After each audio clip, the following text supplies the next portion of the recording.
All right, folks, for the final run of Chris's retirement party, it's Team Speed Docs. What's going on, CC? Hello, hello. I am ready to witness the end of a beautiful career. Oh, hell yeah! I don't know if he's listening. He's probably not. But Chris has been a great friend, and it's been great having him as being part of our events. And I'm glad we got to spend all this time with him. It's a shame he's gonna go on to greener pastures to see the pale gray curtain pulls back and a far greener pasture or whatever. Try to remember what line you wrote. But, anyways, hope everyone's doing all right tonight. We're closing out tonight with Final Fantasy X-2 HD on the PC with SilentHero. But don't cry. It's okay. Don't cry. Let's enjoy the time that we had. Enjoy the fact that we had time to spend with our friend Chris. He's not going anywhere. He's not retiring from streaming. We'll still be able to find him on Twitch. He'll still be streaming, playing through every Final Fantasy game or whatever it is he's doing lately. He was doing Chrono Cross not too recently. He's still around. He just won't be speedrunning. He won't be going fast. He'll be taking it low and slow.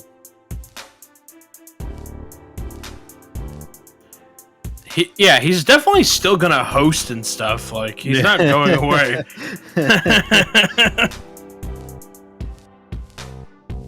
He's hanging up one pair of gloves and putting on a different one. Changing hats, is that the term? I feel like there's an expression that I'm forgetting. He's hanging it up. We're putting his jersey in the rafters. There we go. All right. Well, we're getting a little late here, so I think we should probably start. Don't go anywhere. We have a intermission. Not intermission. We have a quick commercial for you, and then we'll go ahead and get started. So sit tight, and we'll be back very soon.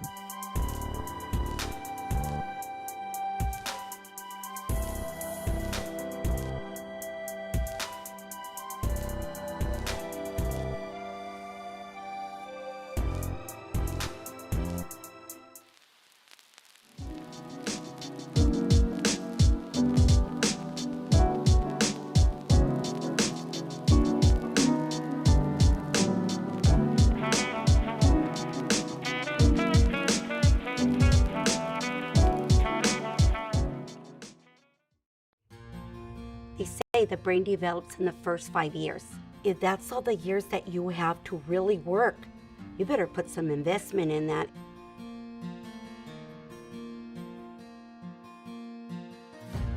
I'm not just the mom to 2 little kids, but I'm also a mom to 12 little ones in my classroom. Preschool sets a foundation to who they're gonna be when they get older. That curiosity that's gonna help them learn, that's gonna help them problem solve. That's what we teach. Children face a lot of challenges growing up in the community. There's a lot of poverty, no community center, a library. During this pandemic, the kids they're suffering at home. Please don't go. Can we talk more? It just hits hard, it hurts. You go see a school where they put them in preschools that are all day.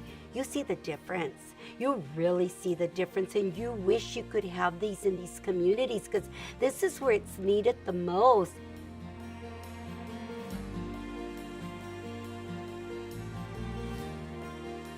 Save the Children has been in my family for 11 years. They taught me how to help my own kids.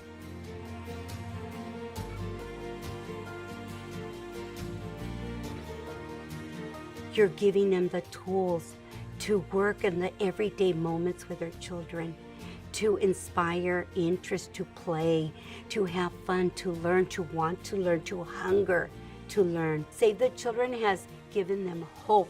Save the Children, it rocks. They rock. You guys rock.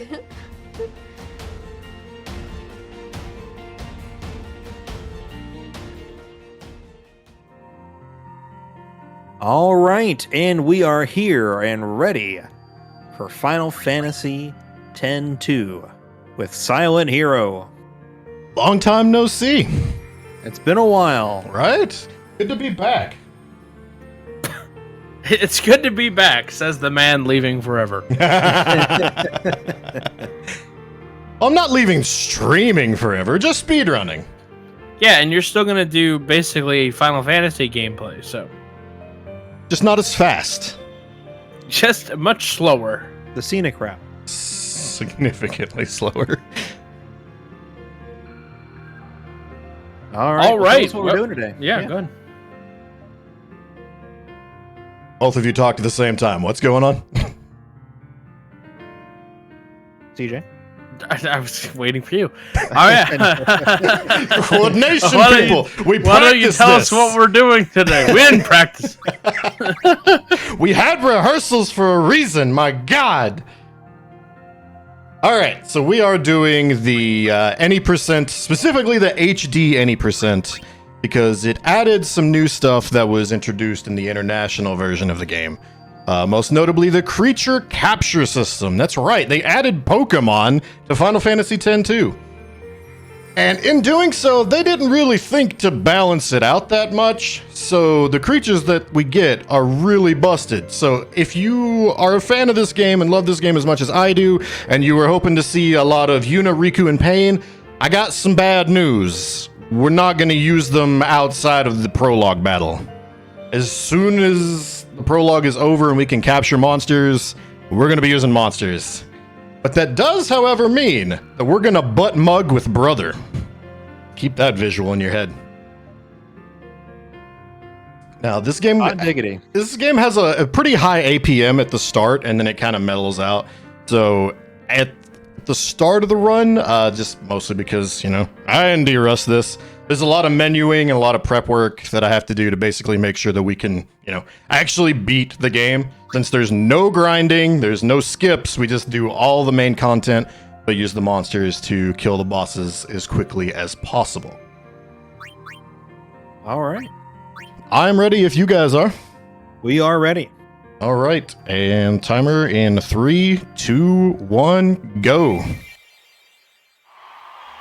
Now, fortunately, on the PC version, there's a lot of cutscene skips.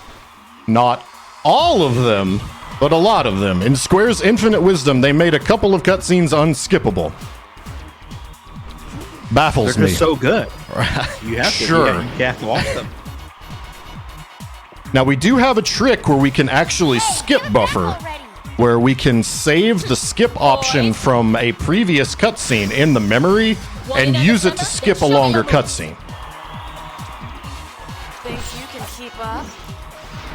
We'll be using that later. It's normally done twice in a run because we use it to skip 1,000 words. However, we want to watch 1,000 words tonight because my wife practiced that and we got a song to sing.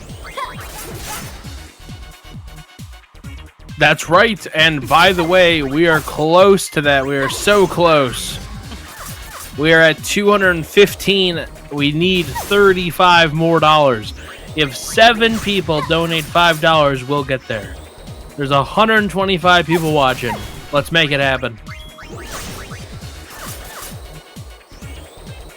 So right now I'm literally just going through a tutorial battle. I want to try and time up the attacks with Riku and Pain as close together as I can, because you get, if you do successive attacks, you build what's called the chain gauge, and each successful hit in a chain does more damage. We also want to see some crits, but, you know, we have no control over that, so we just got to do what we can.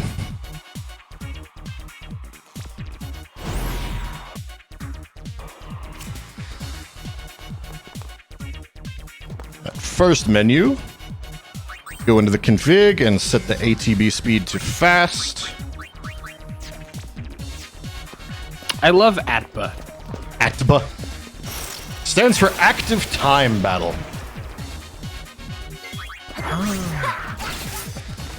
Which basically, in the Final Fantasy world, you know, it's a turn-based RPG. But in order to spice things up, in Final Fantasy IV, what they did was make it to where the turns happen whether or not you're ready for them.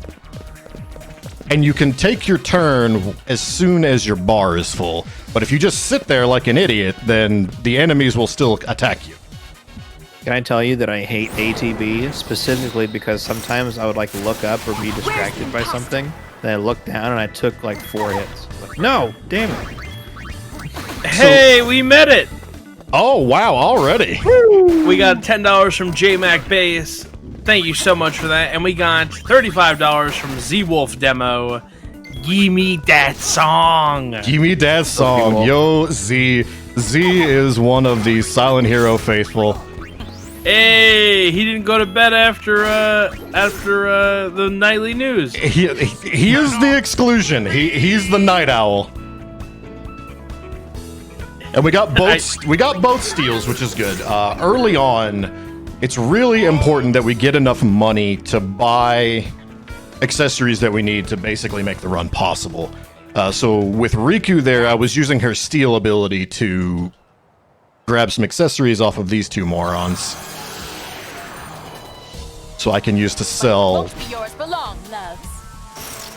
and get the requisite money that we need, which is 9,100 gil. Surprisingly, not that hard to get, but if you miss some steals, it can make things a little hairy. Who's the fancy purple person? That's LeBlanc. This is like, if I could make a direct comparison, it's the Team Rocket of this game. LeBlanc is blasting off again. I think that LeBlanc should wear a bra a little bit. It's very meaty pecs. Oh, we get a fun little mini game with her later. Oh my! Oh my! There's a reason we have to put this on the night block. This is goodbye now. I'm gonna be real honest. I thought it was a lady, and I was like, oh, well, you know what? I'm not gonna assume. And then I went the other way and was wrong. So I should have just gone with. I should have gone with my instincts. Never give up, CJ. Trust your instincts. Never give up. Trust your instincts. You're becoming more like your father.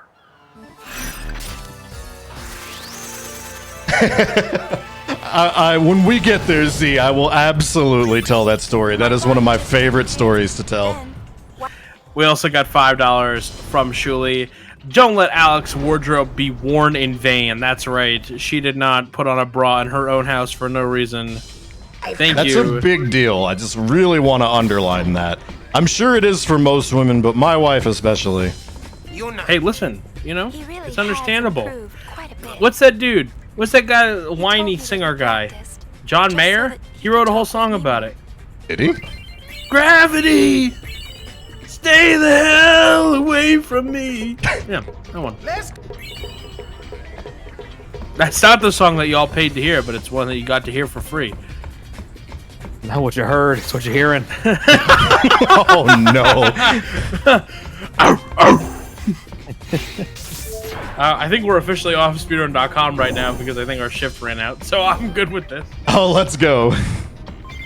I think we can be. I We think are we're back to officially being off mature. speedrun.com. Real I goblin checked. hours. Who up? That's right.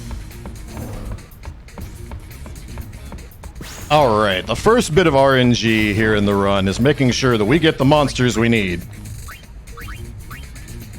First, I need to do this so I can get the Vanguard garment grid. Now we go to the creature creator. We don't want the tutorial. I'm gonna get a sequence of pods, and we're gonna trap some creatures.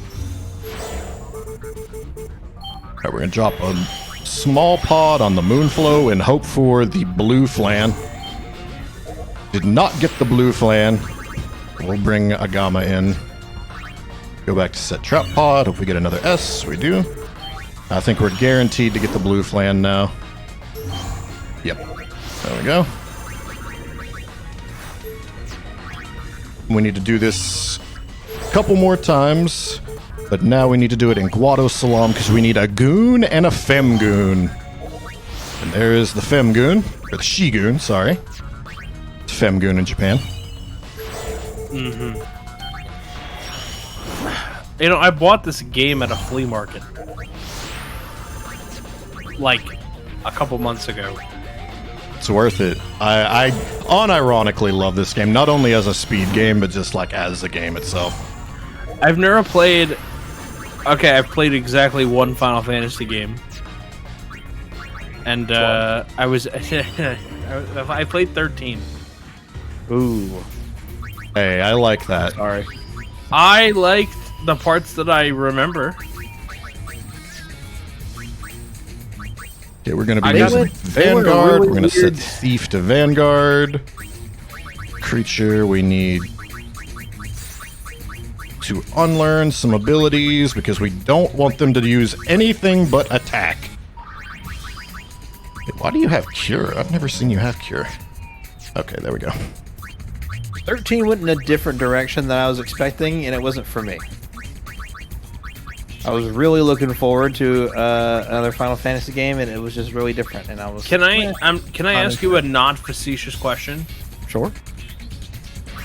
What direction did you think it was gonna go? Not the like auto battle direction.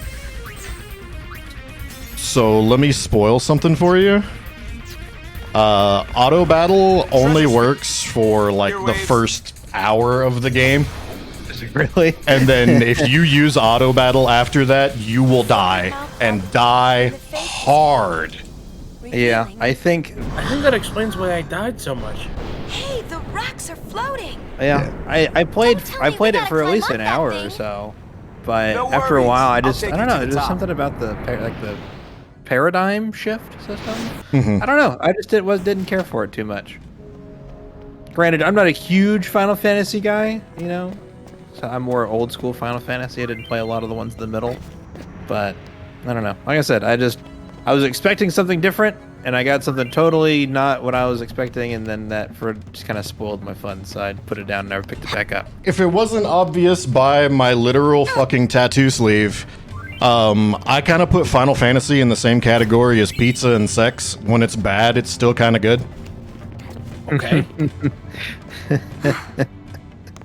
Hey, what did I say the other day? Let's find. We were talking about Fire Emblem, and I was talking to CC about Fire Emblem, and I was like rattling off that I was like, listen, even I don't understand them anyway. Think this Doesn't really matter what the plot is. They all don't make any sense to me. Right? That's me. That's me. I'm not to be the thief of joy of anyone else. Just not for me. But that's your favorite thing, though. No, and he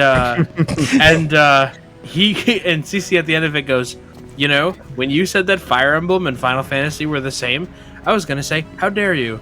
And then you kept talking, and I thought about it, and I was like, nope, you're kind of right. No, definitely not. Who's there? They have themes. The one thing that I'll Why? say is Because that they Fire have, Emblem. they have a Japanese art aesthetic. That's literally where the similarities stop. No, the Starts off as similar. a geopolitical conflict, and then all of a sudden, an evil dark cult resurrects the devil, and then you have to destroy an What evil Final god. Fantasy has that plot line? Name one. Name it. I'm waiting. Name it. Which one? Which He's one, not here CC? for it. Which one, CC? Name You're it. 9 Necron? Who is that? You're Who is trying. that? Isn't that literally an evil god? No, trying to destroy we the don't. world? We don't know what Necron is because literally they pull Necron out of a hat in the closing act. There's no explanation for Necron. Oh. I like how that's proof that your idea is bullshit because we don't know anything about Necron. You can't say he's the devil because I don't know what he is. And you're doing a video about it. Bro, we don't know shit. I had Okay. a dossier for that video like 5 years ago. Hey, we're picking it up now. It's yeah, we put it down for a long time. Okay, so like, listen, I started off the sentence by saying not to be the thief of joy You look of at something else. He's playing a game. Just the title alone hurts my brain.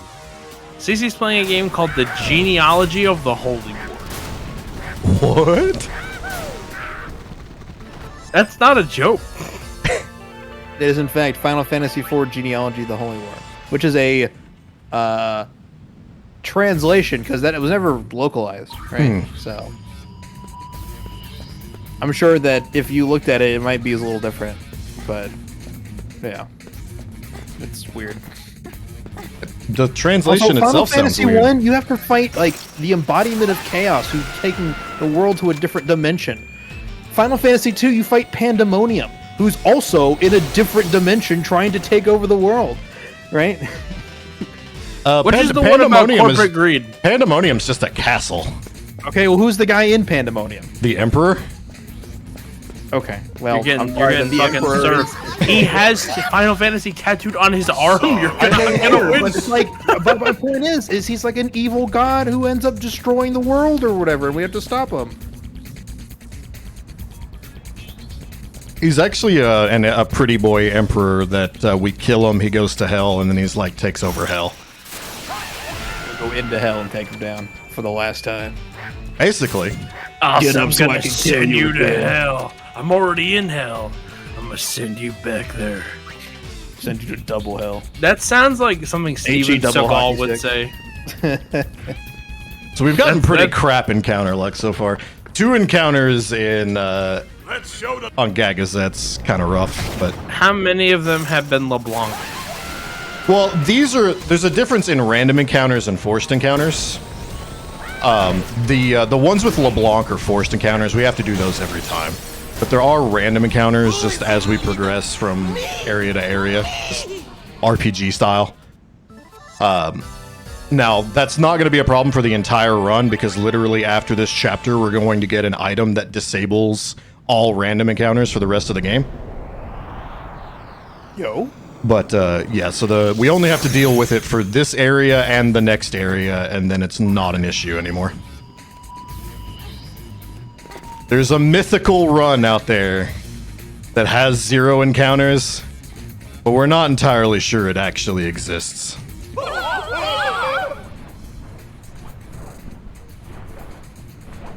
Encounters do be crazy. Upskirt. Oh my. Oh my. I don't know, when you did that in my head, I just went, Wilbur.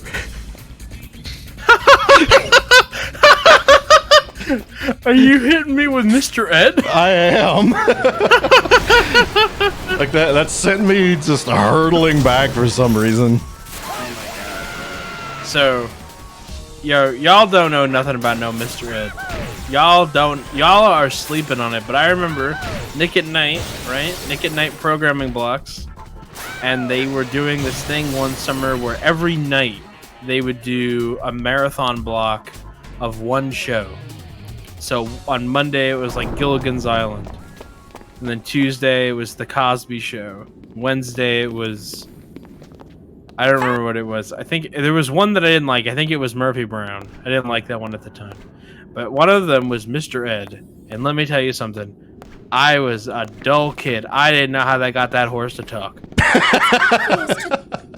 He was smart, obviously. I went to horses and was like, "Are you Mr. Ed?" Were any of them Mr. Ed? They never answered me. I never got an answer on Maybe you didn't ask nice enough. that. Hey, horse. Hey, yo, horse. You know, also, horses in New York aren't the same as horses in other places. Yeah, they just walk down the street, they mug you. They got the knife in their mouth. Chomp down on the bit. I'm walking here. I think I did that once. In Florida. You once said nay. In GD. Oh my I did God, that. see? I did that at a GDQ, and I think everyone got a laugh out of it. Alright, this is where we needed money. And where we're going to acquire most of it. We're going to go back to the cabin and talk to Barkeep and sell everything that we stole. And pray that it has enough money. The magic number is 9,100.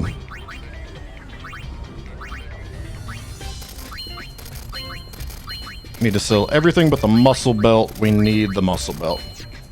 Alright, we are a little short. We're going to sell a remedy.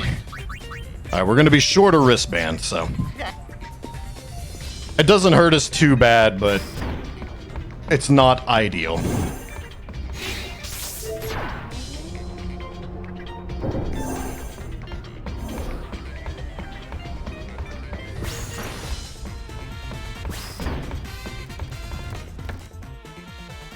Let's get this. Think it's worth anything? It's not very So I have exciting. leftover pizza. Junk. I'm What trying kind to of pizza? decide.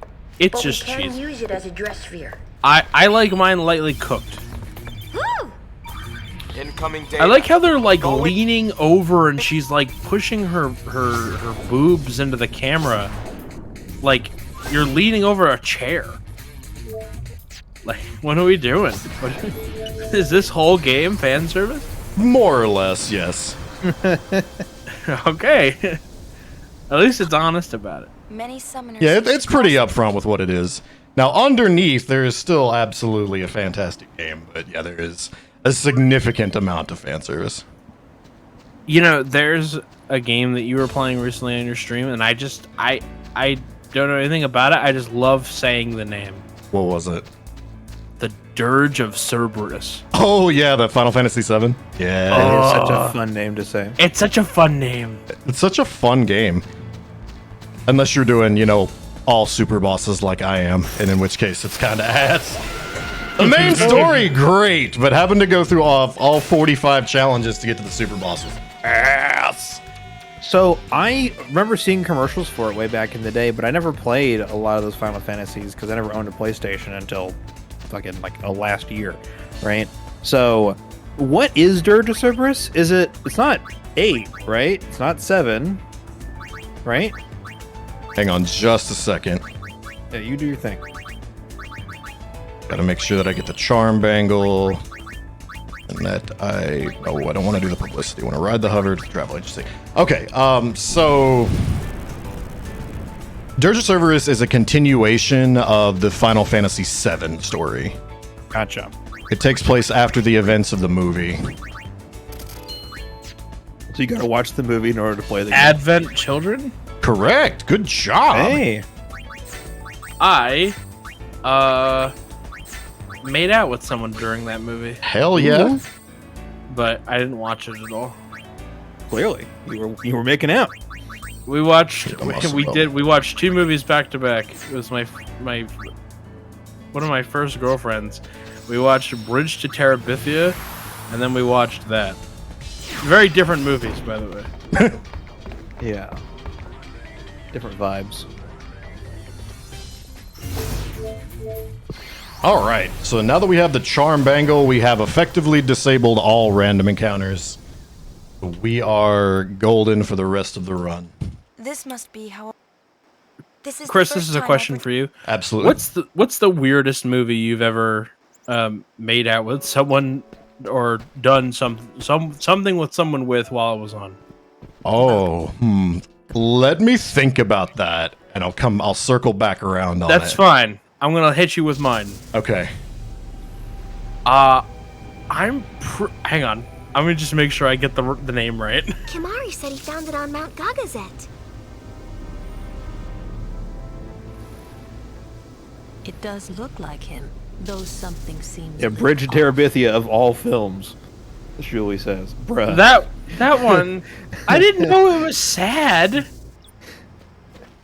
What's that movie that guy made a video about? Also, I love that nobody's pointed out the hair on Lulu and how it's got a something about Mary vibe to it. When Lulu walks back into the tent here, take a look at her hair. All right, I remember the name.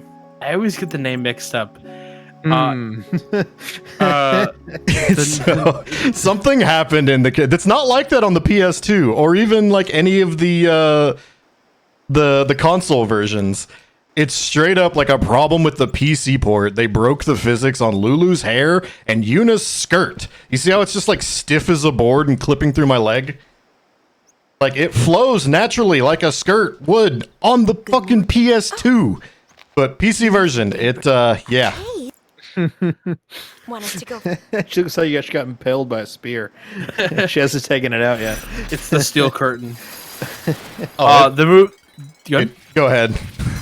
The movie was Flight of the Navigator. Wow. Okay, I know the one. I have an answer, and it's not a movie, but it's definitely like it's gonna be up there, especially when if you know the scene. We were doing things with Metalocalypse in the background. Oh, Jesus Christ. Yeah.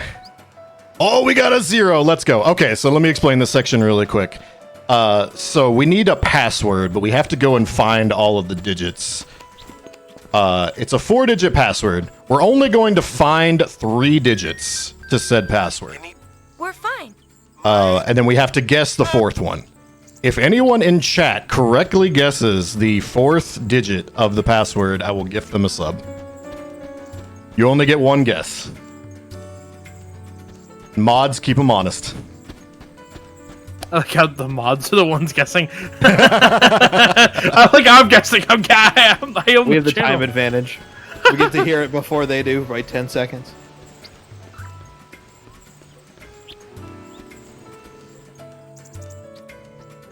Quick, everyone pick the same number so that if we're right, he has to give. I gotta give him multiple subs. I'm about to say there's only 10 options. Only 10 people get to play. We got a 9, 8, 7, a 6, 5, 3, and 1. No That's 2s or 4s. Godlike password luck. Well, we don't know what the mystery password is, but See you 2. Who's got 4? 4 going once, going twice. Get your 4. Get your coffee.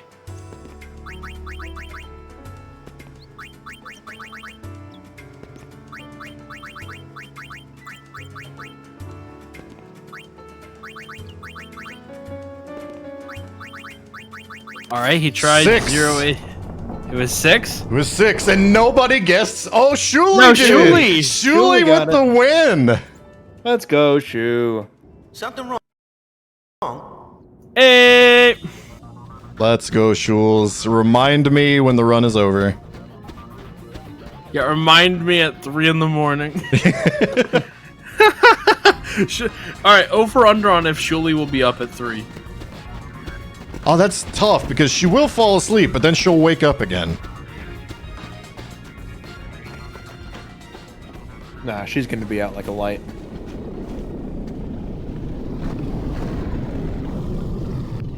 Find us. Current poll, excellent. I think she's gonna go to the bathroom at 2 a.m. and then come back at 3:30 and be like, "Oh man, the stream ended."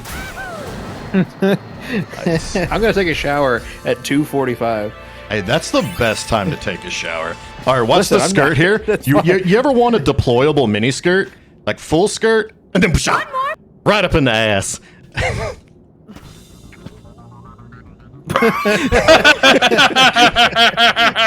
What happened? I love it. It's one of my favorite fucking things. Just how busted the physics are in the PC version. Shuli made coffee. That's very sweet. Find any?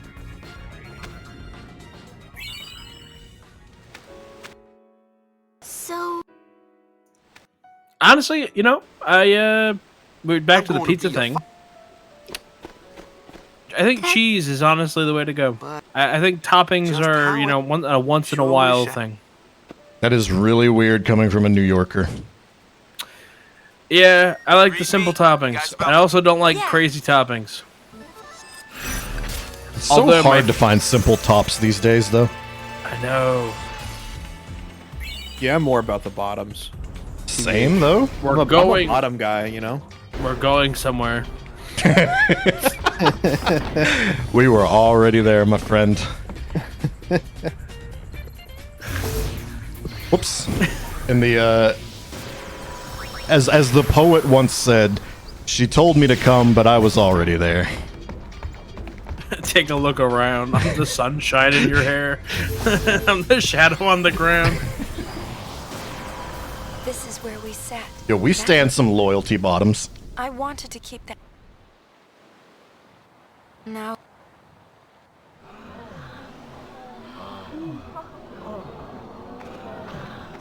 So, if any of you are new around here and you haven't seen a Silent Hero marathon run, this is exactly what you get. This is the energy and the vibe that I bring. Yeah, I hope you're all enjoying it because this is the last time. Changed. it's good to see. Ripperino. Get your fill. Fill your hands, you son of a bitch. You're stuck with VODs going forward. People come from all. Shuli's like, do you think that I'm not going to be awake at 6 p.m. And I got to be honest, I don't think that Quo was wrong to ask that question. If you... You know, I think that's reasonable to ask. Always reasonable. There's a lot of unskippable cutscenes and text mashing in Xanarkand, so we can open the field up if there's, you know, AMA. Any questions in chat? Any questions from the couch? Speaking of couch, how's that couch looking? Come on. It's ready and waiting for you, buddy. All right. Woo! Let's head out. Yes, sir. When is the last time I slept later than 11? I have no clue. Which way? I message you at 8 a.m. I get a purple heart back at 3 o'clock.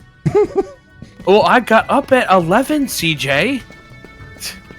I just, you know, it took me 4 hours to get from point A to point B. That's totally fine, by the way. I gotta say, I feel like we've done so much in this game, Well, anyways, and we're 30 minutes in. this is Hana. And Like we're in a boat.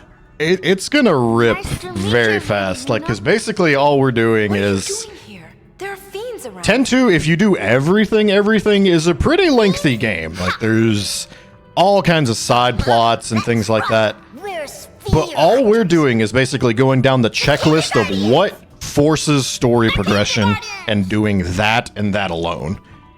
Normally, if we were to do that just with the basic girls, you know, Riku Pain here, we would get mauled. There's no chance in hell that we would be able to fight the bosses as we got to them.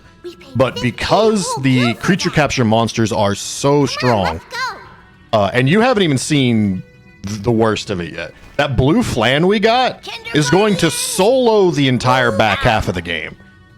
He's just not angry enough yet. We got to put him on the bench and let him get angry. 15 gil for a clue? He's got to be angry that he's not a starter. Exactly. No, I'm not kidding. And you'll see there's a specific combination of equipment that we're going to give him that is going to let him cast a spell that does 10,000 damage every cast. And it's the only thing he can do. The clue? What? The gull wings? Kimon? Beefy. Is Oh, there yeah. a damage cap in this game? There is. Normally, it is 10k. It's 9,999. There are accessories that you can get that lets you hit a second cap of 100,000. Interesting. But we don't get that in any percent because it would take way too long, and it's just not necessary.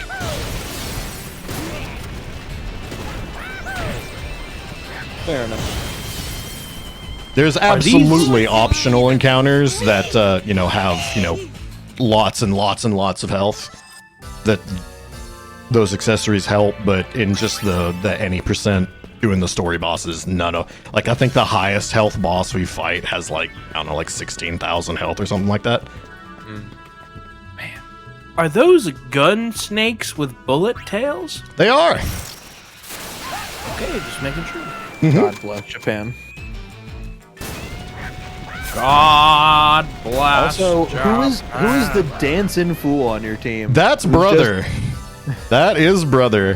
He's cutting a rug, man. Oh, He's having yeah. the time of his life. He is fantastic. In the story, that is Riku's brother, and subsequently Yuna's first cousin.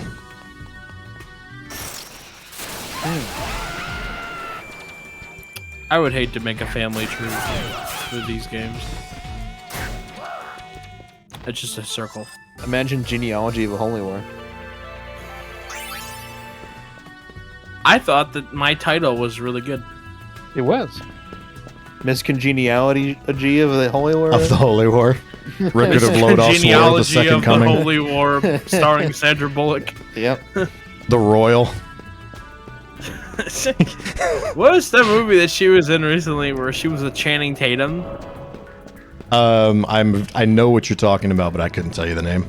Oh my god, she how about Daniel Radcliffe is doing the Weird Al biopic? And looks just like him? Except he's like 4'11". Well, right. I mean, he's, you know, listen, shout out to the short kings out there, but, you know, like, they couldn't even get the man some shoe lifts. I mean, camera angles will do a hell of a thing. It's just weird when you know someone's tall. It'd be like if they were like, hey, we're gonna do a movie about Michael Jordan, and we're gonna have Kevin Hart play him in the movie. Well, It's like, I don't know about that one, Jack. We're gonna do a movie about fucking Hank Aaron. We're gonna do a movie about Hank Aaron. Careful where you take this, CJ. Be careful where you take this. We're gonna get Carlton to do it. There you go.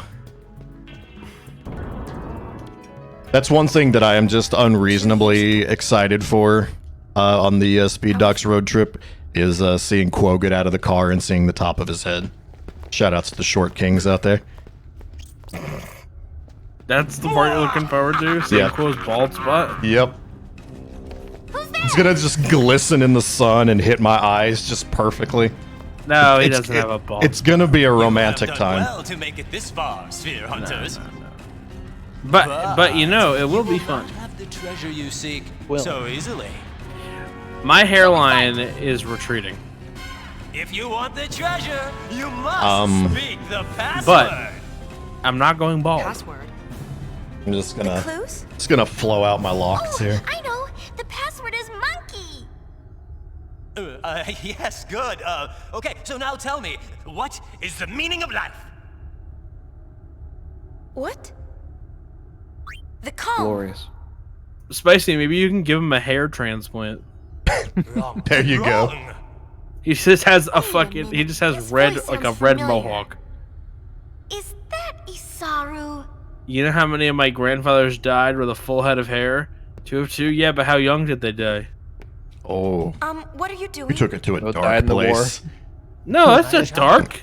I bring excitement. I'm just to saying, those who've come time. To see this sacred place. Canada's not had any wars. What the fuck are you talking The about? hope of seeing this place someday. What am I? I didn't say wars. I said time. I was making a joke. I see. Didn't they lose like 22% of their population on thanks for D-Day or coming. something? And remember, Couldn't tell me. The great syrup shortage of '06. What did fucking Potato say that one day? He was like, "Oh, this is the Examiner worst storm cover all since players. '02." 2002. Done here. Yeah, well, he was 4 back then. Fair, fair. So 3. Sphere nearby. Oh. Right. Okay, let's try this again. I feel like these 3 women represent 3 different types of girls that might be found in Spencer's in 2006. Absolutely. And if you look hard enough and can still find a Spencer's, some say you can still hear them talking. You can still hear "Escape the Fate" in the hallway. Oh my god. Situations. Oh no. Are relevant now. Think we need a password? How about kick its ass? we went right to the same place. Yep. I mean, did they have a song besides Situations? Be real. They That did album a was pretty good. They did a cover for Pop Goes Punk Volume 2, which was Smooth, the Rob Santana song. I don't know if I heard that one. I love how you smash those two together as if it was one person. Rob Santana. I couldn't remember. Carlos Santana and Rob You know, Thomas. Robert Yeah. Santana, everyone's favorite. Yeah. Anyway, yeah. So Santana and the dude. So they did that, and it was really good. It's basically like, just like, oh, we're just gonna turn the distortion up on our fucking amp. You know what's so funny?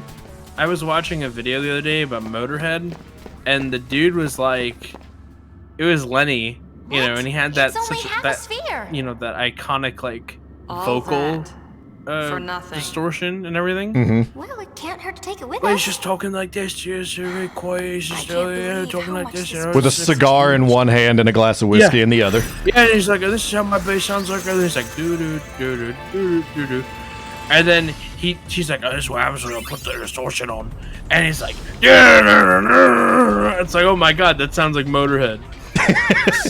Amazing what a little distortion will do. You can't. I don't think you can have a Motorhead cover band. There is a guy on YouTube that does like metal covers without distortion, and some of them sound so wild. Oh my god. Oh my fucking god. What did my coworker tell me today? So in the church, she's getting married. We're off to a hot start. She's getting married. In the church, she was allowed to pick a song. Not to play while she was going down the aisle. But for people when they're coming in. Right? Mm-hmm. I will gift a sub if anybody can guess what song people in the church are going to be seated to. Down with the sickness. That'd be so funny. No. Dropping plates? No. Dropping plates on your ass. It does. Dude, I used to listen to that in middle school football. Like, that was our weight room song. Yeah. It was my brother's too. So. Is it a Black Eyed Peas song? No. The only rule is it has to be played on the organ in the church. So imagine something that can be played on the organ that you can identify just by the notes alone, right? That's how recognizable it has to be. Let the bodies hit the floor? No. I gave you the impression that it was metal. It is not necessarily a metal thing. It was just like so impossibly like that is the thing that you're gonna have your guest seat to. I'm going to let this play out, let people get guesses in. I'm gonna go heat up that pizza. Pizza time.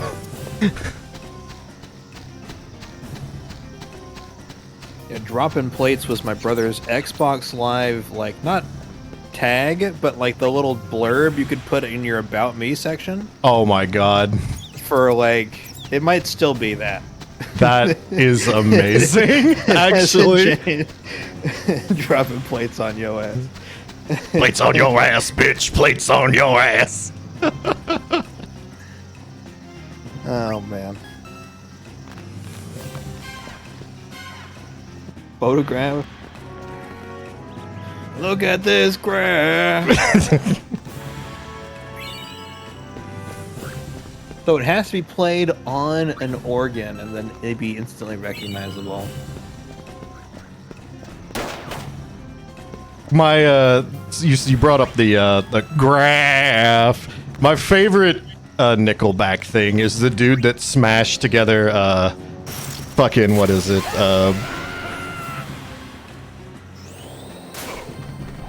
I like your pants around your feet. And like the other thing where it's just like, I love pants and I love feet. Feet, pants, pants, feet. And oh my god, I died. I fucking cackled. It's pretty good. Dude, Nickelback is so memeable. It is. Well, I mean, that's what happens when all of your songs are the exact same chords and the exact same beats. Yeah. They really went all in on butt rock. And they just became I'm so glad that someone else knows what butt rock is. I use that term all the time, and people just look at me like, what? Yeah, I've heard it before. It's hard to describe. But No, it's very easy to describe. It's Sonic Adventure 2. Yeah, that's it. That entire soundtrack is butt rock. Live and learn, living on the edge of tomorrow. Are you ready? What do you think you're doing? So the way that this came up was We're we were talking about things that came out today, and we were going through all the movies and like shows that came out for the holiday weekend, and one of them was there's a new Jurassic Park movie. It's the Jurassic World movie comes out today. She's gonna have the people at her wedding seated to the Jurassic Park theme song. Dun dun dun dun dun dun dun dun dun dun. Please tell me it's that one. No, it's da da da da da da da. Okay. I'm like, Tough luck. really?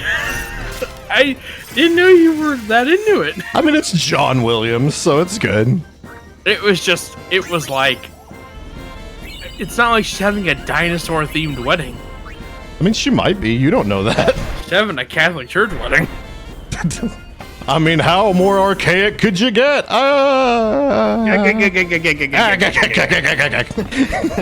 Did you guys know that the dude from Shawshank Redemption is the same dude that plays Mr. Krabs?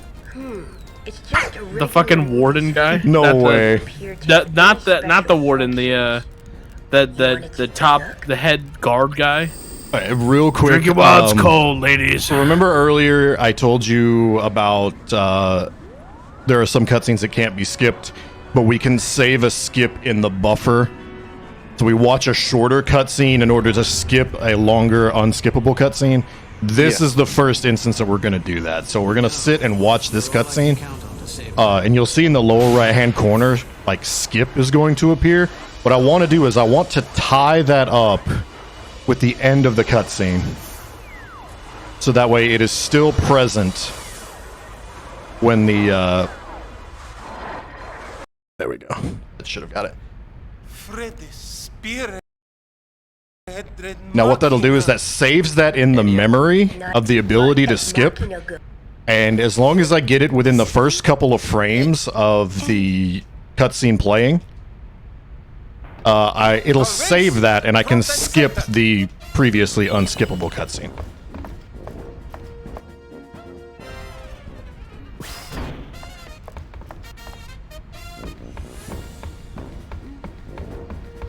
What's that?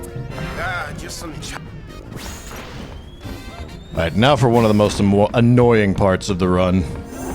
Pushing musicians into an elevator. This is the jankiest thing, and I have absolutely lost runs to this.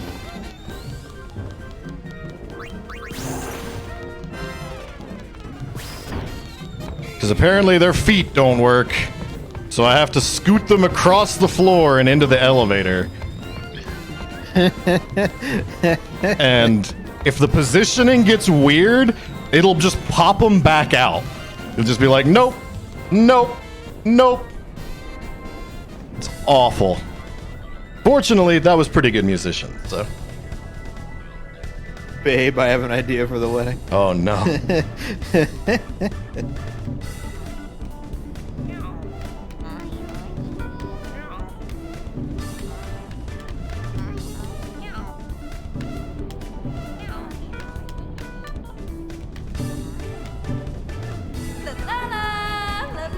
CJ is invited. Of course you're invited, CJ. Thanks. I might actually go. You know, I got invited to a wedding and they just wanted a gift. And I said, fuck you, I'm going. And then I got uninvited.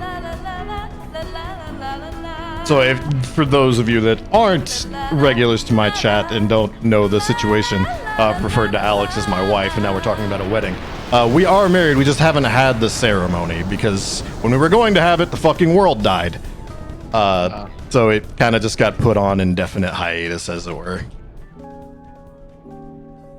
Waiting for world conditions to improve. That is fair. And there, we got the cutscene skip.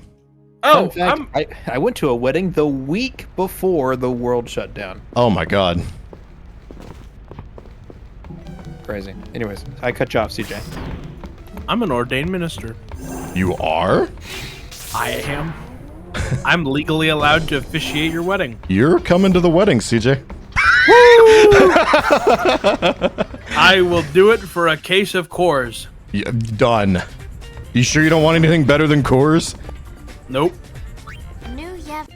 Watch me pack that shit down. You All got right, it, brother. Settled.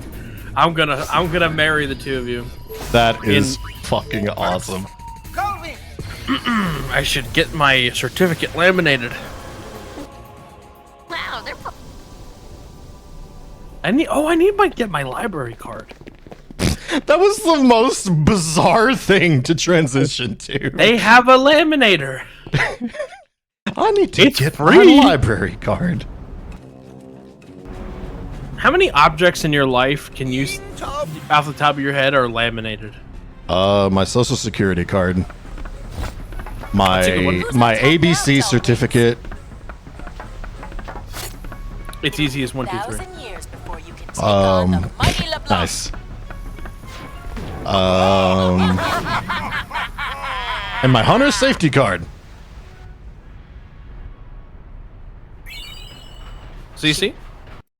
I don't think I have a single thing laminated. Off the top of my head. I think Shula is confused about ABC. That's alcoholic beverage consumption. I'm a bartender, remember? You gotta have that in order to legally serve. Not in all states, but Tennessee is a state that requires an ABC certificate.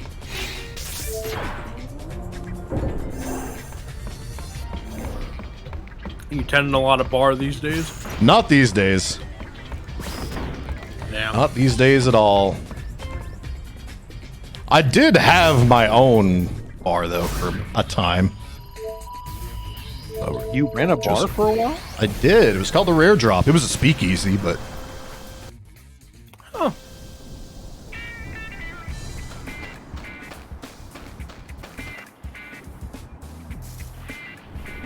Was that a good experience for you? It was! Really? Okay. I was waiting for you to ask a follow-up question. You didn't expand on it, so I'm like, should I not follow up? No, Like I did for a week, and then I got shut down by the government. So no, you know, I ran it until I moved to Atlanta, and then the bar was just part of the house that I was living in at the time. And then when I moved back from Atlanta, I just the ship has sailed, as it were. I see.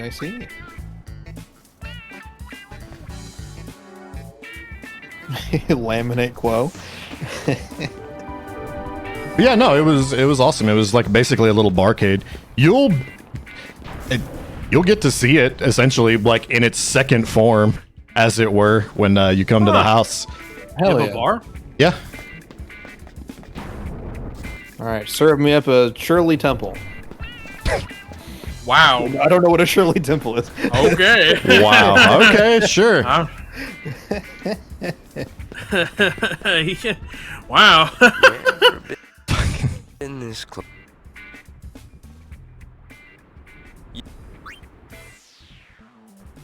Fucking Cece is gonna be like sipping on virgin martinis all night going, this drink ain't shit. Is a Shirley Temple a virgin drink? Yes. Oh, okay. I've only heard the name. I don't know anything about it.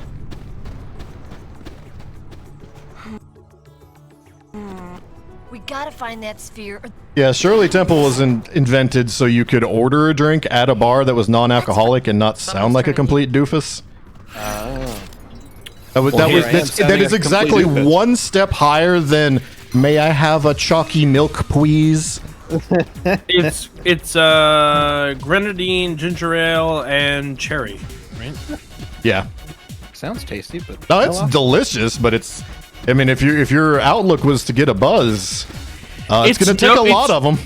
It's really no different than going to a bar and being like, can I have a glass of ginger ale? Right? Can I have a cup of milk that you keep for the White Russians? I appreciate you finding it for us, though. What? Yeah, that was Desmond's joke from the first Assassin's Creed. He was a bartender. He made the Shirley Templar, which is just a Shirley Temple with gin. Then we take it back. And on that... There you go. I don't know shit about shit. This guy looks super racist.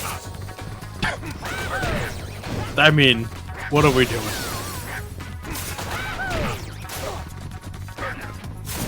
Do you want to know what's going on? Because I can get you up to speed. Do you want me to know what's going on? I think it's funnier if you don't know and you have to fill in the blanks yourself. I'm living my truth then.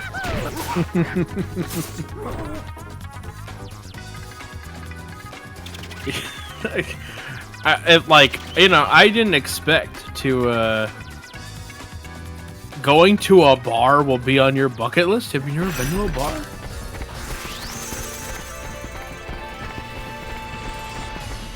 Oh yeah, that's right. I kind of forgot that I did like a full mixology stream a couple years ago. Ooh. I was there for it. So was Schulz. Whoa, Beaconell, not Bavel. Bars are overrated. You've never been to a bar? That blows my mind. You're like 31. She's not 31 yet. She's only 30. Oh, it's adding an extra year on, I guess. Well, you're adding a couple of months on. So make it fast. That nice. I guess the High Summoner's hard up too. Well, don't be expecting any special treatment. I'll be 31 in like Right. 2.5 Send you out weeks. there by hover. Go talk to the pilot about Christ. I just drank whiskey Before straight. you start digging, I'm like really easy to serve at a bar. It's either a beer or fucking whiskey. Yeah, I'm fucking 31 years old. I have a mortgage and a wife. You want to know why I'm retiring? That's it. The old ball and chain got you down. Not even close. She doesn't want me to retire. You're her ball and chain.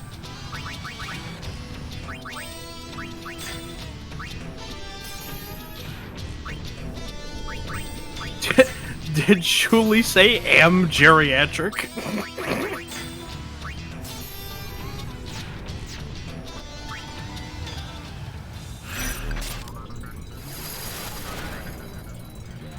All that menu there was to swap around the equipment.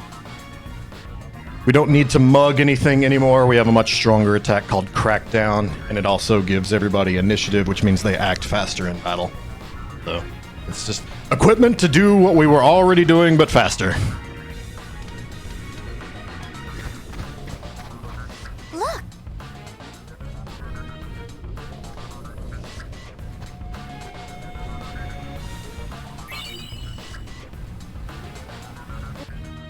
Well. Some of these cutscenes have, like, time-sensitive skips.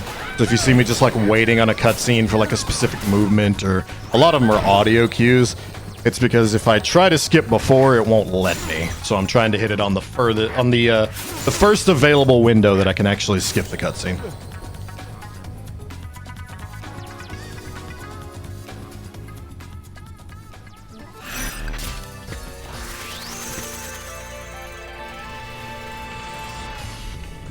You know, it's interesting. You know, we're talking about getting older and retiring. I was talking with someone earlier this week who, you know, a romantic interest, as it were. And she was like, "Oh, you're doing this charity thing. When is it?" I'm like, "Oh, it's all weekend. It's noon every day until like, you know, 1 or 2 in the morning." "Oh, but when are you doing it?" I'm like, "I'm gonna basically be there the whole time." "But when are you gonna be on? Like, when are you doing stuff?" I'm like, "No, you're not listening. You're not hearing me." I put it together. I made this. I made this. I made this smiley face. How did Coconut's been here the whole time? I'm like, when did Coconut get here? Anyways, I was like, yeah, I'm gonna be here the whole time. She's like, I know, but when are you gonna? And I told her, and she's like, okay, so do you want to do something? And she listed the time. I'm like, no, I'm gonna be doing this. Well, this is what I'm doing. I regret to inform you that train has sailed. Yeah. Well, I'm like, when am I gonna retire? When are we gonna have CJ's retirement party? After you fulfill all of your prior engagements that you've set up this year. I don't know if I'm going to retire this year. I don't know if I can Have to afford do it. in-person SDAT. Can't retire yet. Yeah, we gotta do the in-person SDAT at the casino, at the casino water park horse track. That's right. That's run by the Yakuza. It's actually run by Orthodox Jewish men, but you know, It's the Yakuza then. that's Can you believe there's a hot spring? I think it's okay. Did you look? Talk about it all. I'm proud of that one. what is this? Not me. Fan service. I don't know. They're the ones. Sometimes I look at something and I'm like, I honestly don't know if this face is from the N64 or the PS2. It's really funny because there's high quality models that they made for this game that they use in some of the cutscenes. And then there are other cutscenes that are still using the PS2 models, and they look so bad. It looked fine on the PS2 when everything else looked like shit as well, and was, you know, masked by your CRT. Blown up to, you know, 4K. Well, wasn't that the whole thing when they brought in, like I specifically think of local news, when local news made the jump from being in standard def to high def, and there were anchors who basically got kicked off the air for being like Too ugly? a little bit, yeah. They had a face for radio? They had a face for radio, but the broadcast quality was such that, and also they just didn't know how to do makeup for high def. They didn't know how to do lighting for high def. You know, it's not all that. You know, when the first Mission accomplished. We found color ourselves a broadcast was on the air, it started off as a black and white broadcast, and the gentleman on the broadcast walked across the studio into a color set. Yep, they changed changed cameras. Yeah, it had to be a different set. He had to walk across a room. You know, what people don't think about, when you shot in black and white, if you wanted something to look like it was blue, you couldn't just use blue. Right. You had to, like, people had an idea of what it would look like if it were in black and white. If blue just looks like black, right? So if you wanted black, you used blue. If you wanted blue, you used tan, right? And Also, then, just like side tangent to that, apparently people dreamed in black and white. I hope this works. yeah, that blew my mind. And I met someone that told me that they did. I'm like, your world is in color. Just shows how much the media we consume impacts our daily lives. I swear to God, I asked my dad when they invented color when I was a kid. You know, not realizing it was the cameras or the film, you know. But there was a period in time when black and white still looked a lot better than color camera. I mean, there are black and white episodes of like old television that look so good versus the color ones. Also, when they switched from using film to video, there's like a period of 15 or 20 years that is unwatchable. What? You know. All right, Like, we are. I'm gonna interrupt you right quick. We are approaching the LeBlanc scene. Oh my. Yes, we have to go perform our special duties on LeBlanc because she is stressed out. This is the part, it's like one of my favorite stories to tell about Z-Wolf demo there in chat. Because he was playing this game, just, you know, having a grand old time, and got to this part, and of course, the classic age-old tale. In the middle of this minigame is when his mom walked in. That hurts. Oh. See me looking over here. I actually have like a cheat sheet. Not there. Like it. You're good. Ow!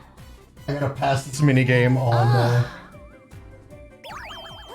You're on first try to get a very important piece of gear. That's not it. You got a cheat sheet, huh? It's where all your moves are. Yep. Do you keep that in your nightstand, or? Ooh.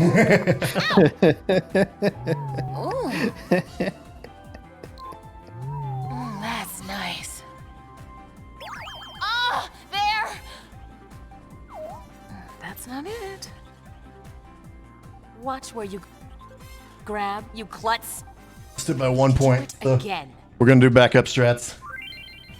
Quick, do it again. Where are you Do it groping? slow. Really, I just wanted you guys to see it. That's nice. Ooh. That's nice. Not there. Ooh, you're good. You've got the wrong spot. Ooh. Ooh. Ooh. There we go. That's nice. That's nice. That's nice. Ah. Ah.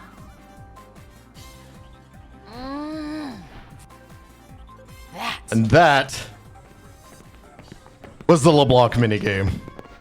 The boss fell asleep. Yeah, poor Z was enjoying the hell out of this game, and then Mom walks in and sees that, and We'll just have to. she returns the game Damn. to EB. Took the game back. Yeah. That's pretty bad, you know.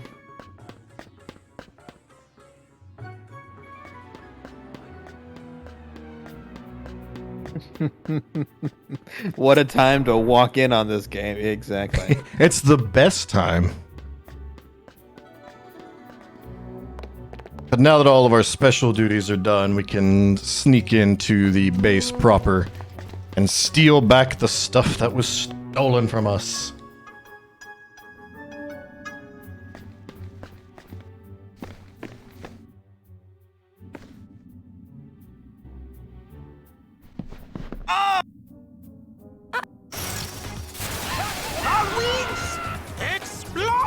I love the dialogue skips because you get a lot of sequences of just like that, where it's just like, ah! Ah! Hey, we're fighting. Who is your leader? Me! Me!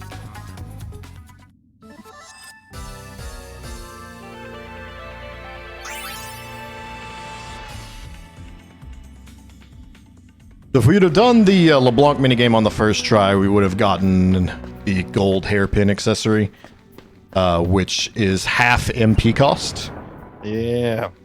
But because we did it on the second one, we get the heady perfume, which is still useful. It restores MP, 1 MP per step taken. So it's still useful for the flan, but not ideal, because we'll probably have to use some ethers over the course of the run to make sure that he's got the juice that he needs to kill things. But it's not a run ender. One thing that I do like about Final Fantasy games is that they usually keep the same like items throughout the series, right? So if you get a ribbon, it's like, oh yeah, I got a ribbon. Hell You yeah. might think a ribbon, right? But in like, oh, you don't know, a ribbon is like prevents all status elements, right? That's effective across like every Final Fantasy game, right? So anytime you come across an item, you're like, hell yeah, I was looking for that ribbon. It's super nice because I mean, kind of like Pokemon does it as well. Like, you know, when you see an item, you know exactly what it does, regardless of what game you're playing.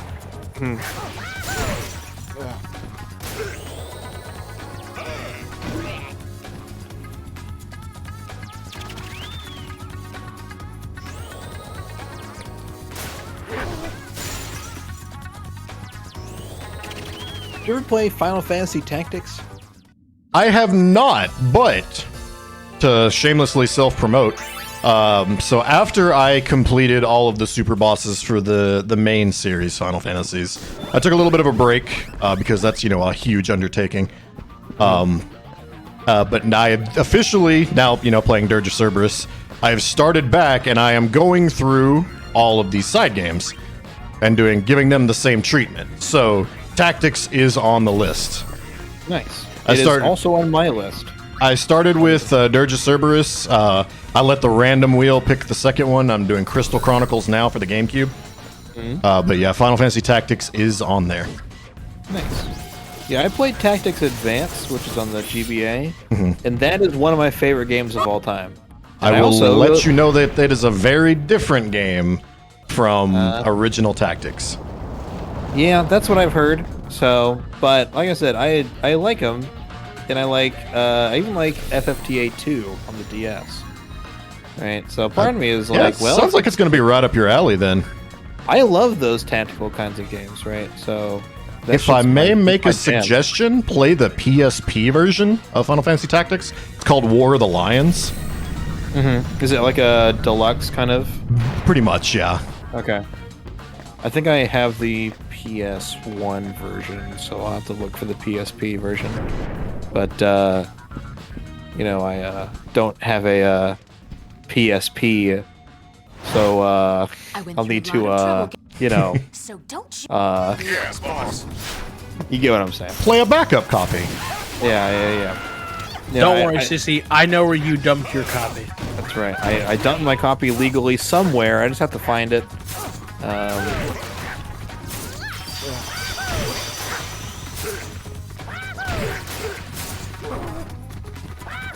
PSP's 10 times better? Okay, yeah.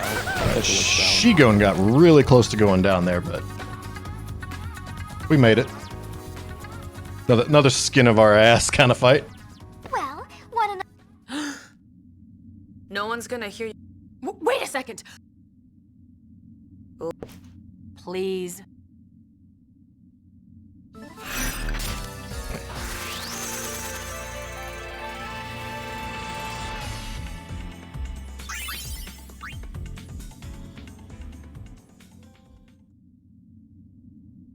Now we get to see what the big bad evil guy of the plot is. Giant secret church weapon buried underneath the temple I see that has the power to destroy the world. Those Yevon scum? If anyone you. But it's. All we have to do is. That's what Nucci's got in mind.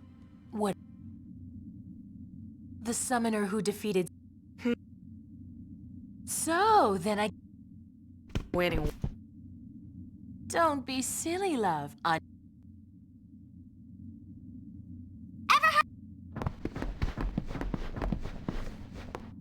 It's one of those strings of just mashing through text. We are about to enter the final part of chapter 2. There are 5 chapters total. So like I said, once you get through the opening, the back half of this game goes real quick. Yeah, you mentioned the Flan. We haven't seen him yet. When is We're about to. We have to solve an optional puzzle here in Bavel to get the last bit of equipment we need, and then we are going to unleash Flan. Nab the head honcho. Then they can. I got no want to problem flare with that. everybody? Is that what the move? That you knew it. Yeah. A girly man like that doesn't stand a chance. Did you pull from the Final Fantasy database, or did you remember from the run like 6 years ago? He's much stronger. I pulled from my memory banks. Nice. Because I commentated this run. Mm-hmm. It's been a while, but I do remember commentating it. I think But that was also like the first time that you and I ever really got acquainted. Please, Yeah. my rudeness. Yeah, I know that we've sort of run in the same circles, but I think that was the first time we really sat down and chatted for a while. I have a question for you while we're on Final Fantasy stuff. Go for it. What are your thoughts on Final Fantasy 2? Because that is a way different progression system. Japanese Final Fantasy 2, like real Final Fantasy 2?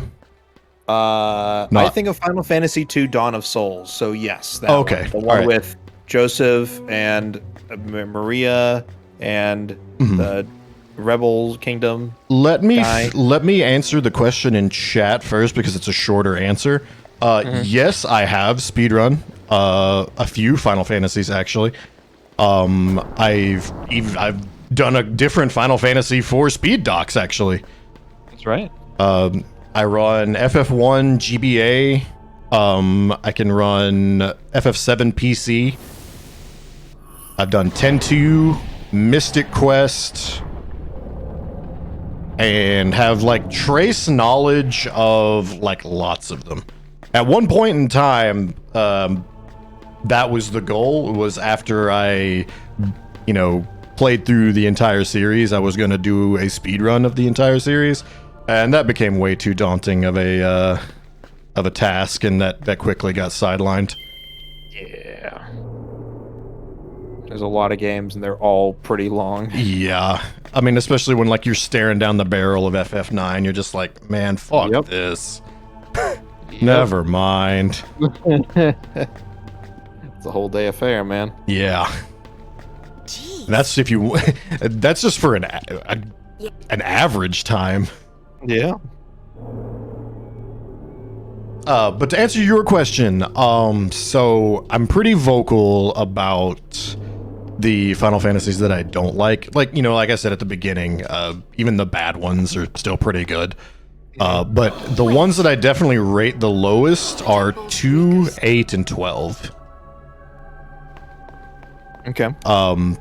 2, I like the idea. I really do. It's a neat idea. If you're not familiar with Final Fantasy 2, if you're familiar with how Elder Scrolls works, where the more you do an action, the more it levels up. You don't get experience points from winning fights. You build up stat experience from like, if you want to build up your strength, you attack. You want to build up your intelligence, you cast magic. In addition to that, the weapons and magics themselves also level up on use. So it does make for a really grindy game. Yeah. And because of that, it's not. I like the idea, but I think the execution is definitely lacking. And there's some things about Final Fantasy II that are just very anti-player. The biggest thing and the one that sticks out in my mind the most are the fake doors. Yes. The trap rooms. Yeah, all the dungeons in the game have trap rooms. So you'll be presented with just like, you'll reach the end of the hallway and there'll be like 6 doors. And it's like Mario Maker Pick-a-Pipe. One door leads to further in the dungeon. The other 5 put you in the middle of a square room with maxed out encounter. Yep. So you're basically every single step. Yep, you're guaranteed to get at least 1 encounter. You're probably getting 3. Yeah. And just that blatant level of disrespect is just kind of gross. Yeah, I agree. Now, what's funny though is that's one of my favorites, only because I think I was at a time in my life as like a middle school, high school, when like that didn't bother me at all. So I could just grind away like a fucking mindless monkey, Right. And so the boring parts kind of, slipped past me, and the really nice parts really stood out to me a lot. So I really like that system, but I definitely agree it's super grindy, and it's definitely not fun when it's like, all right, my whole team is kind of low on MP and HP. Let me see if I can pick the right door. Nope, that was the wrong one. All right, I got 3 encounters, and now we're poisoned and blinded and confused. All right, well, but I'll wipe. And like a very classic example is early on in the game, it is very easy to take 1 step in the wrong direction, and the normal encounters are boss level. Yeah. So it's very, very common for your first taste of FF2 to get out on your own and then take 1 wrong step and get attacked by an Adamantoise and get party wiped. And you've probably not saved, so you're sitting through all of the intro again, and it can leave a real nasty taste in your mouth for sure. Now, I will say, if you don't mind to grind, 2 is one of the Final Fantasies that's easy to bust wide open.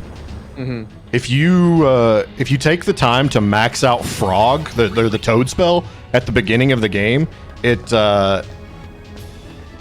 allows you to get literally end game equipment less than 2 hours into the game. Wow. and it will carry you the whole game.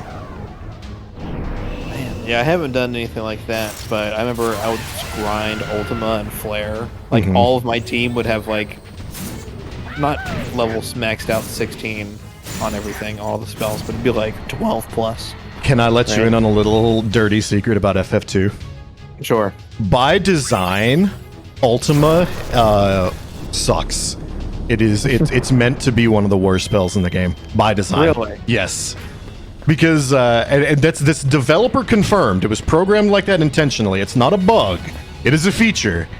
They wanted to pull off that, because, you know, like Ultima in Final Fantasy is always like, oh my god, the most amazing, powerful spell ever. Yeah. And what they wanted to do was basically like kind of build up the plot that it was grossly exaggerated. And it was just like a spell. Man, that was lost on me, because I was like, hell yeah, I got Ultima. I'm going to grind this shit. It sucks right now, but maybe by the time I get it to 16, it's going to be awesome. And nope. Yeah. Flare ends up being so much of a better spell. Oh yeah, Flare is universally amazing. If it's in a Final Fantasy, you want it. Exactly.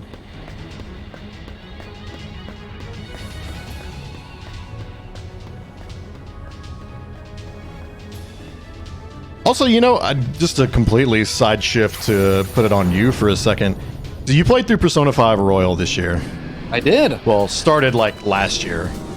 I started it like in November. And then like pushed through to this year. Like, what was your final thoughts on P5R? I really liked it. I really liked the characters, and it kind of got a little repetitive by the end of it. Like, so we played P5R, which has like an additional like 3 months or so of extra content after the game ends. Vanilla. Additional too much content. But yeah. I think that the last bit was a little too much. I like the story that they told with Sumi-chan, so I like that one, but I also felt like it just dragged on and on and on and on. So that's why I've not played Royal, because that's how I felt about Vanilla P5. Really? You thought Vanilla felt dragged on? Yeah, I thought Vanilla P5 was too long and really needed to cut the chaff. So when they released a version that had more, I was like, I think I'm good. I mean, of course, I bought the Steelbook edition. It's sitting on my fucking shelf because I'm a slave to capitalism. But yeah, aren't we all? I think Raichi Pai, was directing this question at me, asking what my favorite is. I have a hard time picking an absolute favorite, but it's between 5, 6, 7, and 10 are absolutely my favorites. I liked 5. 5 is fantastic.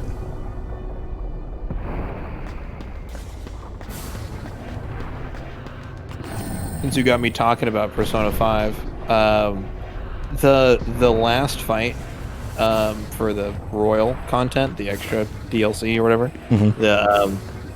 the final fight is so long. It's like an hour and a half. Oh, because God. the guy is just a bullet sponge, right? He has like 3 phases, and each one of them you can only hit him like 1 time per character, or 1 character can attack him per turn. Because you have to fight off like these constantly regenerating limbs, and you have to kill all of the limbs before you can hit them. So you have to spend like 3 units or 3 of your teammates on the other limbs, and then you can get a big attack on the main one. But he has like, not gonna lie, that sounds incredibly exhausting. It is. And this is coming from someone that did all of the super bosses across Final Fantasy for fun. Yeah, he wasn't even that hard in comparison. You just had to get in the rhythm of like, okay, and he would constantly change affinity, right? So that means your what do you call them? The weaknesses would change all the time. So it'd be like, all right, he's weak to ice this turn. You use ice, and then you're going to baton pass to this person, and then they're going to use fire, and that's going to knock out that one. Then we're going to baton pass, and you're going to use psychic or psi or whatever. That's going to knock out all of them, and then we're going to baton pass one last time to the last person, and they're going to use like whatever they want on the big guy. So if you could picture my brain right now is a Psyduck just going yeah, so on the you just had to do it for so long, and I literally did the boss fight that was over an hour long.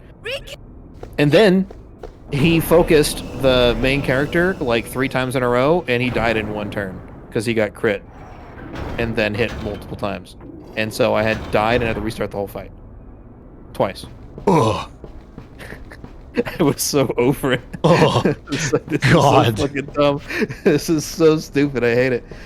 I wish I could catch more of your streams, but like you start while I'm streaming, and then after I'm done streaming, I need a break. Oh, I hear you. I hear you. And then you run into like the way late hours of the evening. Yeah, I start at what 9 my time, which I think you're Eastern time. So I am Eastern, yeah. Yeah, so it's like 10 your time, then I go till 3 your time, yeah, so. Alright, so we are done with Brother, and we are going to bring in the Flan. Send in the Flan. All hail Flan. The heady perfume. And the ring. And then on regular goon, we need to give you the lure bracer and the bloodlust. Alright, now we are golden for equipment for the remainder of the run. Haven't played anything after 10-2 aside from 15. That's the ones after this one are the definitely the ones that get divisive. I like all of them. Even the ones that I tell you are bad. Like, which one was the MMO? 12? 11 and 14 are the MMOs. Yeah. Which I am currently, like, all of my Friday streams, if you're an FF14 head, all of my Friday streams are 14. Nice. Fun fact. I bought Final Fantasy 11 on Xbox 360 because I was like, oh, neat, Final Fantasy. And then I brought it home, and then I realized that you have to pay an extra subscription service on top of Xbox Live to play it. And I was like, that's dumb. And I think I threw away my access code. And then I came back later, and then I was like, I couldn't even sign up if I wanted to. Or maybe I gave me like a month free and I threw it away on accident because I didn't realize what it was. Something like that. Mm-hmm. And I was like, well, that was $60 down the drain. Yeah, the console activation codes are bullshit. Because if you lose those, that's it, man. That's it. Tough. Anti-consumerism. Angry Flan, go boom! He's dropping plates on there. The biggest plates. The big plates. These aren't your mom's plates. Sorry, I'm going ahead. You have your... Fill it. My... Wait up! With so many Oh yeah, if you've ever seen Shuli post the Krillin emote, that comes from my channel. That is burst out of my chat. So I'm sorry / you're welcome.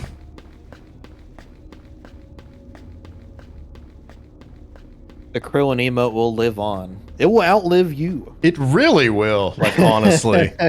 Like, it straight up will.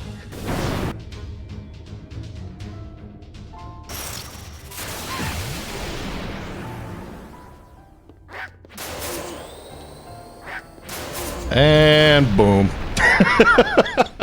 That's Dark Bahamut, by the way. Yeah. That's supposed to be like the corrupted, super powerful version of Bahamut. He just got one shot by a Flan. Crazy. Why is this happening? I wish you were here. The angriest pudding to ever live.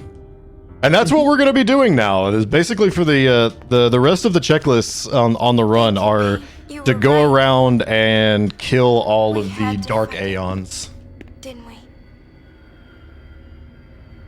Yeah, I did look up my emote stats once, and the Krillin emote was the single most used emote outside of my channel. I believe it. You think? Also, if you're interested in the story of 10-2, but the gameplay just doesn't really jive with you, or you find it a little too difficult or something, you can do this speed run just casually, and just instead of skipping all the cutscenes, just watch them. And it's a super easy way to just blast through the game. This isn't how it was supposed to be. I actually know people that have done that. Just followed the speedrun route, but watched the cutscenes. Away from beneath our feet. Smart.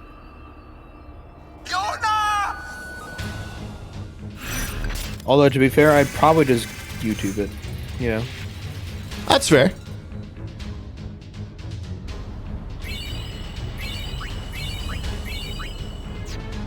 Final Fantasy is definitely a series that has people that will diligently upload all of the cutscenes strung together like a movie. Big time. Fiends are Good on them. pouring out.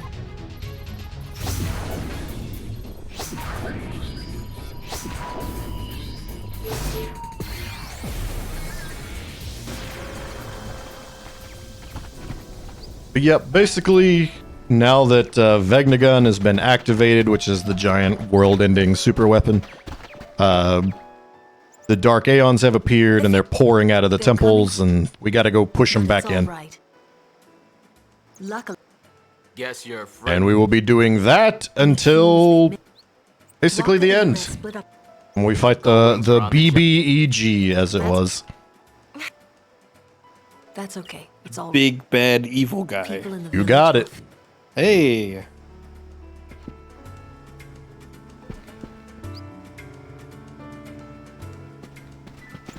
What?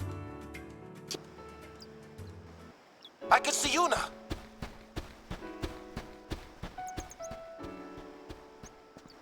And I hope that my wife has not fallen asleep. I think I see her up there posting in chat. Walk us inside.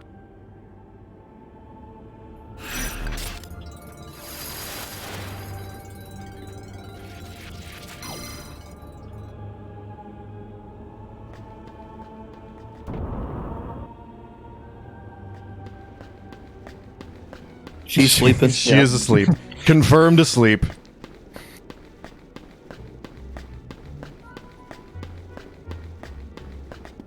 So no, it is kind of getting late for some of you all. How you all doing in chat? Wouldn't want you to. People getting cozy. Over in chat land. We are definitely in the cozy part of the run. And we're all, all the menuing is done. Like I said, everybody's set up and ready to go. It's as it were, from here on out, the run is basically in God's hands. Jesus, take the wheel. So I didn't really explain, I don't have control over the monsters at all. I have zero input.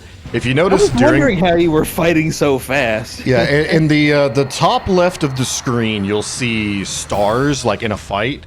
It starts with that's the control that I have over the monsters. Is basically it's an aggression meter, where five stars makes them maximum aggressive. They do more damage, but they also take more damage. Lowering the stars has the adverse effect. They take less damage, but they also do less damage. So what it becomes is a dance. While they're attacking, I want to be at 5 stars, and if they're about to get hit, I need to drop it down to 0 stars. Fiends ever come out of the temple? But the attacks that they use, the order that they use them, I have no control over. It is all RNG. Now, what we can do, like in the instance of Flan, is get him set up in a way that the only ability he has is Flare. Yeah, you had said that. But with like Goon and Femgoon, there's a chance that they can use some of their abilities that they have that I can't get rid of. Like they're locked to those characters, so you can I see them trying to thief or steal all the time. Yeah, you probably don't need ethers or potions at this point. I need absolutely nothing.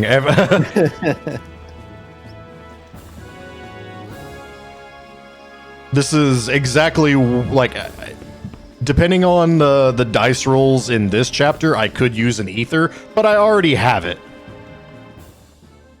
So I don't even need them to steal another one.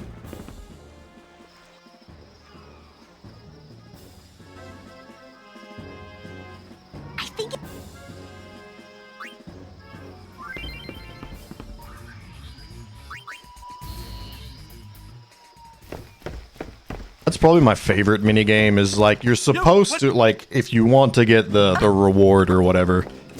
Most minigames in this game, you have to do it, or, you know, if you fail, you have to repeat it until you get it right.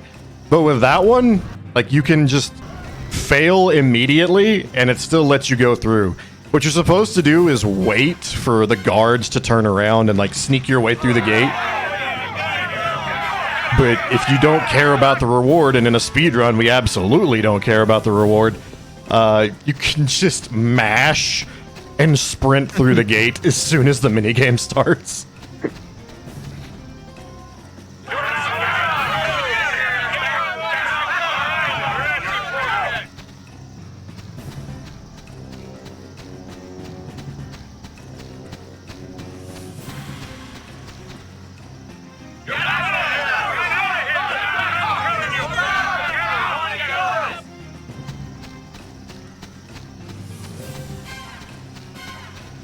Now, I'm legitimately shocked that during both runs, Shuli did not ask for oven. Not a single time. What? Not even once. That's her favorite thing. It absolutely is. I don't know if I'm impressed with her restraint or disappointed.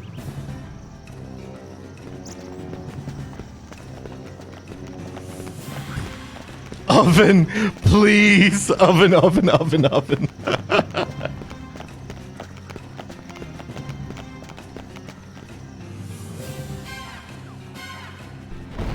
Alright. I gotta cut.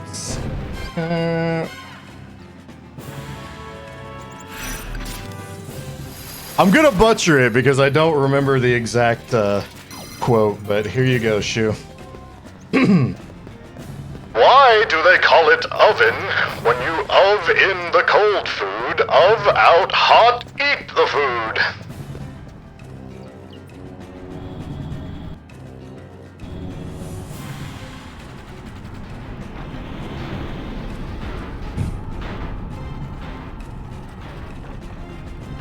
All for you, babe. I was wondering, you went silent on Discord, and I was like, does he know he's not talking? And then I opened the stream, and I was like, I see what we're doing here.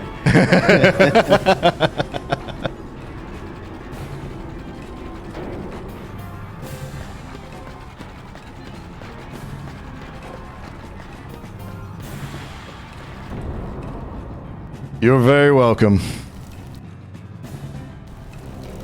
That is a tradition that started with Ica Aid, where people were donating to have me just read absurdities while I was running Star Fox.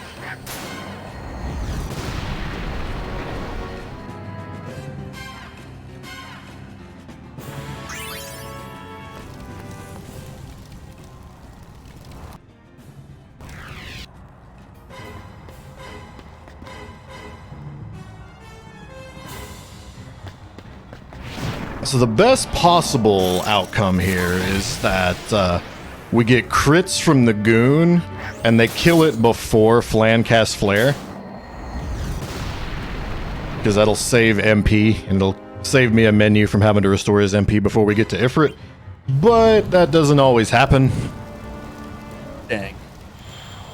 But worst comes to worst, we just use an ether before the Ifrit fight.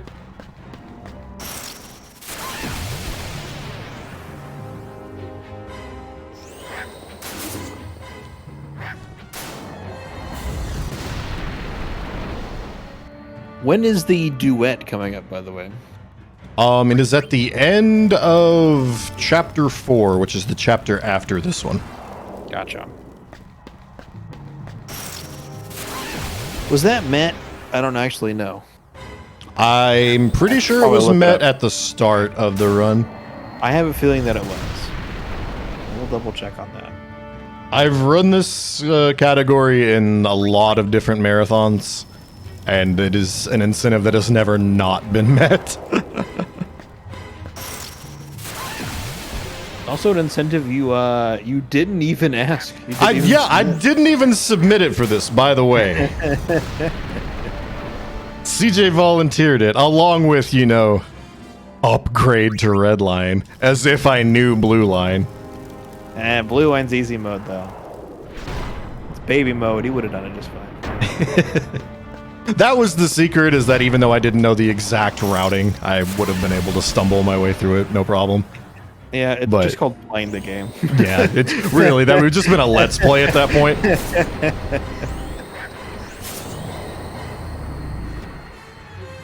We had to build up the drama and the suspense, right? Exactly.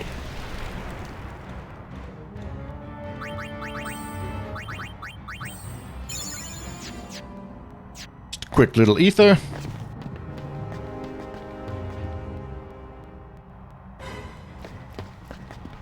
And now we blow up the puppy. Yes, the duet was met. Nice. I can confirm.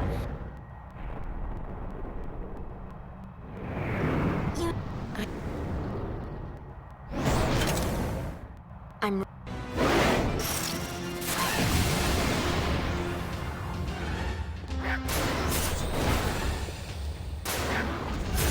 Boom! I've run this game a million times and that never gets old. Just seeing Flare just explode. Yeah. Entire bosses just crumble. Remember doing this on your casual play and it's just like, fuck, this fight was hard, and Flan just deleted it.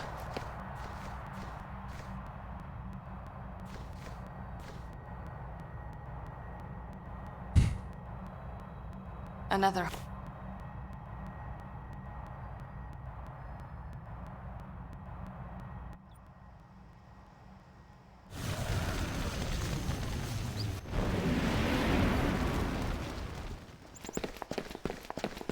The cuteness would consume you.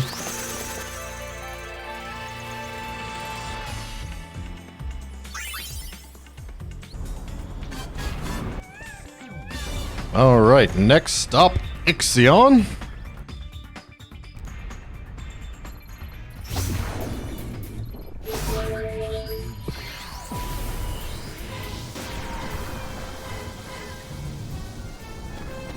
Getting back to Final Fantasy talk. Have you ever played Bravely Default? My wife has, and she enjoyed it.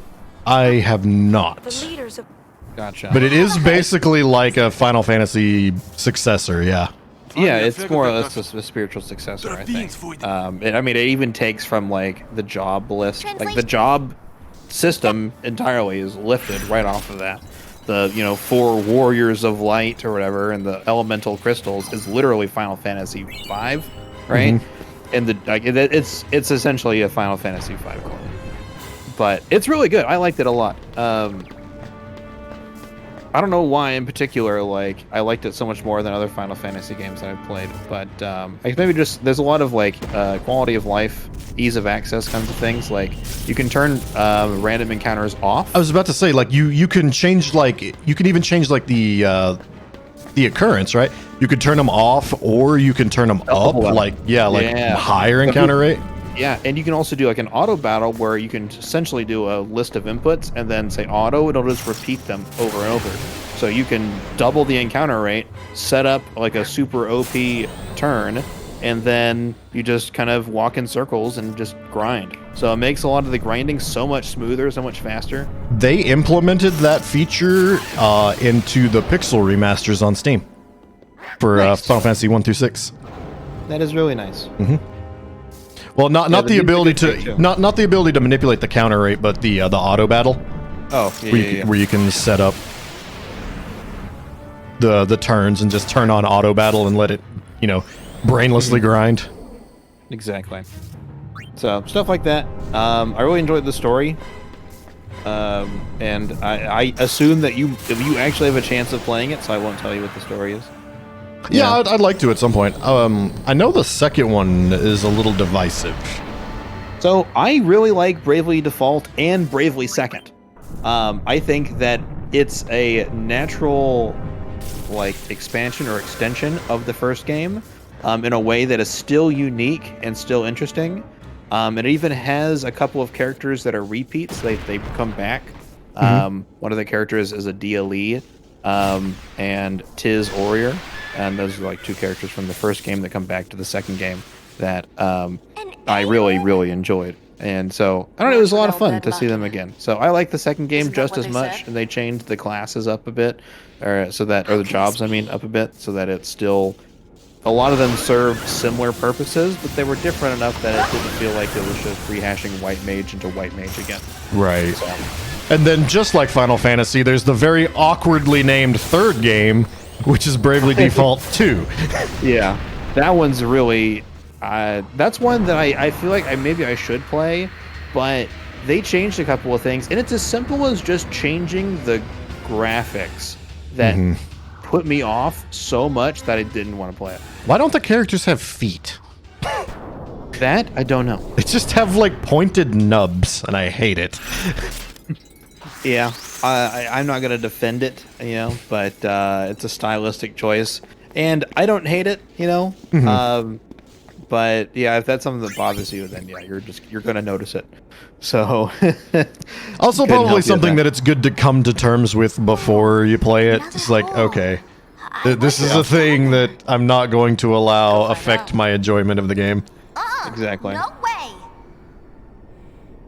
All right, so in a normal run, we would skip, use this cutscene as another buffer to skip 1,000 words, because 1,000 words is one of the unskippable ones. But because we're watching 1,000 words, we'll skip this one instead. So it actually worked. It doesn't affect the overall time very much.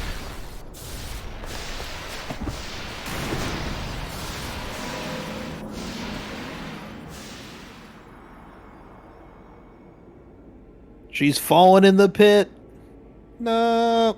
And landing down in the underworld. Man, she walked a long way down. Right? How she lived this, I have no idea, but, Was there a basket full of hay at the bottom? Open your eyes.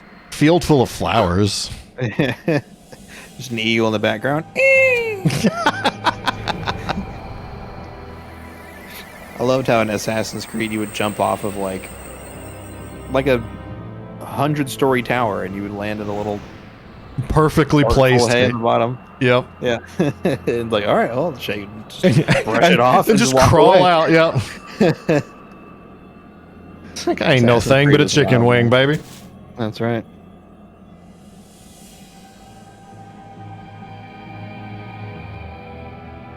Oh God.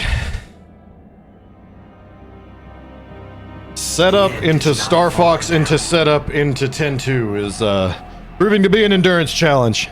Yeah, true combo. Boy. CJ went to go take a shower 30 minutes ago. I think he fell in. I saw him in chat. I think he went to go lie down. Yeah, give her this one too. Huh? Our wills. He's kidding. Just make sure Payne gets him, all right? How do you know her? The four of us go way We back. kind of touched on it a little bit, but anything in particular? What reason that you want to retire from speedrunning? Take care of things topside. Oh, yeah. Don't like it anymore, or? Numerous reasons. Do you want my PR answer, or do you want all of the deets? Whatever you feel like sharing. I didn't know what had happened. The PR reason is I just quite literally don't have the time. And the time that it takes to learn one thing after another and perfect and improve Hey, where am I? a speed game I would just rather put into other things in my life. Mm-hmm.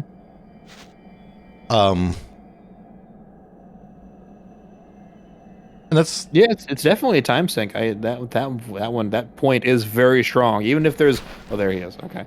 Even if there are other reasons, right? You know, that one being a big one, I think by itself stands. And there's also an aspect to it that a lot of us don't talk about, and I feel like we should. So I'm gonna open up the floor to some real talk for a second. Sure. If this gets a little heavy for you, feel free to mute for like the next hour, a minute or so. But like, so I have what used to be called manic depressive disorder. It's now they've reclassified it and they call it bipolar depression. And in speedrunning, there is absolutely a mental tax that you pay. And I think that we kind of overlooked that a lot in a lot of speedrunners that are really grinding it out, is just the mental tax and the mental toll it takes. And if you're already like in a neurodivergent spot, that can really amplify the issues that you face. Reporting it. Yeah. Because like even like I'm sure you speedrun a lot of video games and a lot of different categories and stuff like that. Have you ever just like been having a perfectly fine, just normal day, and you're like, I'm gonna grind out some runs, like on Snap or whatever, and you just walk away from Snap just mad, like just the whole experience just puts you in a raw ass mood? Yep. I can only imagine what you would feel like if you said neurodivergent, I think is the word you used, right? Someone who's maybe affected by that a little more. I'd imagine that that's only amplified for you. Yeah, so like if you're already kind of on the downswing, and then you have a bad speedrun day, it catapults everything to the moon, basically. I get you. That makes a lot of sense. Yeah, I think my days of serious speedrunning is over, but I still like the concept, right? I still enjoy playing those games. And there's usually at least a period of time for me where it's like, as long as I just play the games, I'm kind of just try to keep the right mental attitude of like, we're just playing for fun. We're just trying to get better, you know? But there will definitely come a wall where it's like, I have to grind really hard to get past this, right? In Snap, I played, so last April, they announced new Snap was coming out on my birthday, which is April 30th. Right? So it was my birthday was the birthday present I had been asking for 20 years, right? A sequel to Pokemon Snap. And I said, all right, I haven't played old Snap in a while. Let's make April a month of Snap, right? And so I did Snap speedruns every day. Well, not every single day, but most days that month. Days you were streaming, right? Yeah, every days that I streamed Snap. And I did Snap speedruns for the whole month. And first couple of weeks were about de-rusting, and then like the last 2 weeks where I was in prime condition and I just could not get a run together until the 29th, the night of the 29th. I finally got a PB after like a year and a half, right? But it's like, it takes so much effort. That was, I mean, I would stream for like 3 or 4 hours a night. Looks like 6 days a week. I mean, we're looking at 24-ish days of what, 24 times 4. I mean, that's for 96. Exactly one video game. Yeah. I mean, it's a huge time sink on top, but on top of that, it was a lot of mental effort to do that, to push through that and get there, right? So and like if you've been streaming a long time, like I have. If you're not a streamer, like that adds like a whole, regardless of your audience size, whether you're streaming to the choir or you've got a dedicated following, that in and of itself is already a tense and stressful mind tax, and then you add speedrunning on top of it. Because I can't speak for everyone, and I'm definitely not even going to try to speak for you. But for me, at least, I always want to put on a good show. I want to be entertaining. I want to make sure that the people have invested if, sometimes monetarily, people have given me money to do what I do. But above that, they're giving me a resource they can't get back, which is their time. And I want to make sure, that they're getting the value for what they're investing. Exactly. And so you've got that, and then you lump speedrunning on top of it. So now you got a bad speedrunning day, and your regulars will be like, well, we're just here for you, we support you, and those are your core audience. Those are the people that keep you going. Those are the people that help you get out of bed. But there's always that fear. It's like, what if I have a whole month that I can't put together a PB and snap? You start to wonder, like, how many times are these people going to come back and watch me reset beach for 3 hours? Exactly. I hear you 100%. So that's the mental piece of it. And then like I was kind of joking earlier, but it's kind of a joke, kind of not. Like I said, I'm 30 years old. I have a mortgage and a wife. There's a lot of the issues in the speedrunning community that I just don't have the fucking patience for. I'm not a babysitter, and I don't want to be surrounded by children. Yeah.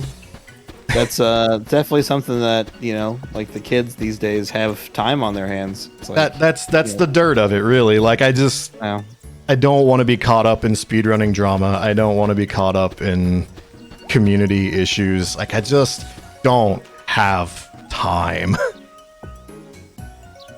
For sure. When did you first start speedrunning? So, like, in an official capacity or just, like, in general? Because this kind of depends on how I answer it. Well, I'll tell you what. You seem to have some sort of story about when you started before you really started, so tell me that one. So, to plug some of CJ's work, I actually answered this question on Speedrunning Insider. So basically, I was kind of speedrunning back in the day before I knew what it was.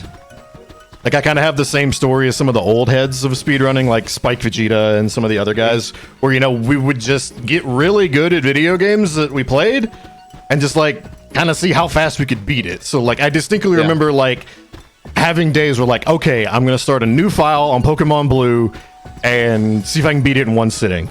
And I did that the most with Legacy of Goku 1 on the Game Boy Advance. Did you post a clip of that in the Discord earlier? No. You posted some sort of Dragon Ball game. Oh, okay. No, that's another Dragon Ball Z game that I speedrun. That's a 6-hour speedrun for a good time. Okay. Yeah, 6 hours will get you close to world record. It's a Dragon Ball Z card game on the Game Boy Color of all things. It has, by all means, it has no right to exist. No, the first Legacy of Goku game was like an action adventure game. Gotcha. Yeah, I would like. All right, I'm gonna one sit this from new file. So that's like would now be considered speedrunning. I just didn't know that it had a term back then, and honestly, I don't think that it did. Yeah, no, I think that's fair. I think it's fair that wasn't a common enough thing that people knew that was like a challenge that other people did. Mm-hmm. But apparently, it's shared across multiple people, across multiple games. I definitely remember going to my friend's house and playing Pokemon Snap in one sitting. Right? I'd be like, I bet. Oh yeah, for sure. Like I'd go to his house after school because my parents were at work or whatever, so they'd come pick me up at 6. Right? Every once in a while, I'd be like, yo, I'm gonna go home with Benton tonight, right? Or for today. And so we go chill. And some days we pull out the N64 and I'd play Snap and I'd beat the whole thing in one sitting, right? I just knew I could. Granted, that game is built to be fast. Absolutely. Short. Like if you know like the order to do things, you can 100% it casually in a couple of hours. Yeah, but I could beat the whole game in under an hour, you know. So that just kind of became what I did, so. Now to answer how I got into speedrunning in an official capacity, I was, I got into the GDQs, not when they were like before they were branded as GDQ, like when they were like in a basement or whatever. I'm not that old school. I hadn't found it then. But definitely when they became branded as GDQs, I was watching and became just a viewer. But I'd never really like considered doing it myself until a friend of mine, Pidge01. I know that name. Yeah, she does a lot of work with the Super Mario RPG randomizer. She's a streamer herself.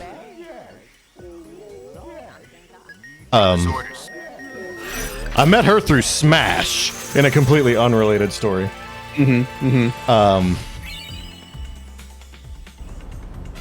over the calm land. Yeah, I think her Speedrun Insider was all about Smash. Would not surprise me. What are you up to? Yep. I remember watching it, but I retained nothing from it.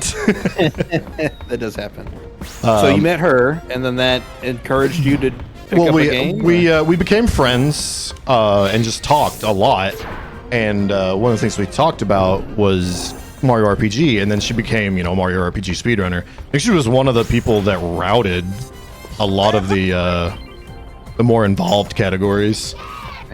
And then she would always just kind of like elbow me and be like, "You should try speedrunning." Hey, Uni, hurry up and change. And then I actually started with Super Punch-Out. Oh, okay. You won't find any footage of that on the internet. Because well, it's not that it was deleted. I just never recorded it. It was just all done locally. It was hooking the Super Nintendo up to my CRT and just seeing what kind of times I could get. Yep. And then the first official run that I ever uploaded to SRC was just randomly on stream. I took one night and I was just playing a bunch of N64 games. I'm like, that's the theme for tonight. I'm just gonna play the shit out of some N64. And I played Star Fox 64 and I did Redline just because. And I was like, when I finished it, I was like, man, I did that kind of fast. Do you think people will show up? And I looked at the leaderboard and my time was like Thunder Plains will be not even like at the bottom. It wasn't like, how some people will upload a literal Let's Play to SRC? Yeah. I'm aware. Like, oh yeah, you mod some boards, Yeah. Like, okay, this is a 30-minute speed game. You uploaded a 7-hour Let's Play? Yeah. Oh, did you write that? Neat. Snap has a couple of those, yeah. Congratulations on your participation ribbon, I guess. Echoing inside me. But yeah, so I looked, and like my casual time was like middle of the pack. I don't know much about her. At the time, this is like 7 years ago or something. Pieces of her memories. So it's just like I just clipped it and uploaded it, and I was like, well, I'm officially a speedrunner now. Thus There you shall go. men's scattered thoughts be woven into bittersweet And a new man was born that Something like day. that? Hey, that was poetic. Some say for better, some say for worse. We'll be arriving soon. After Buddy drops us off, he and the others will go pick up the spectators. That's a cool story. So we won't be able to board for a while.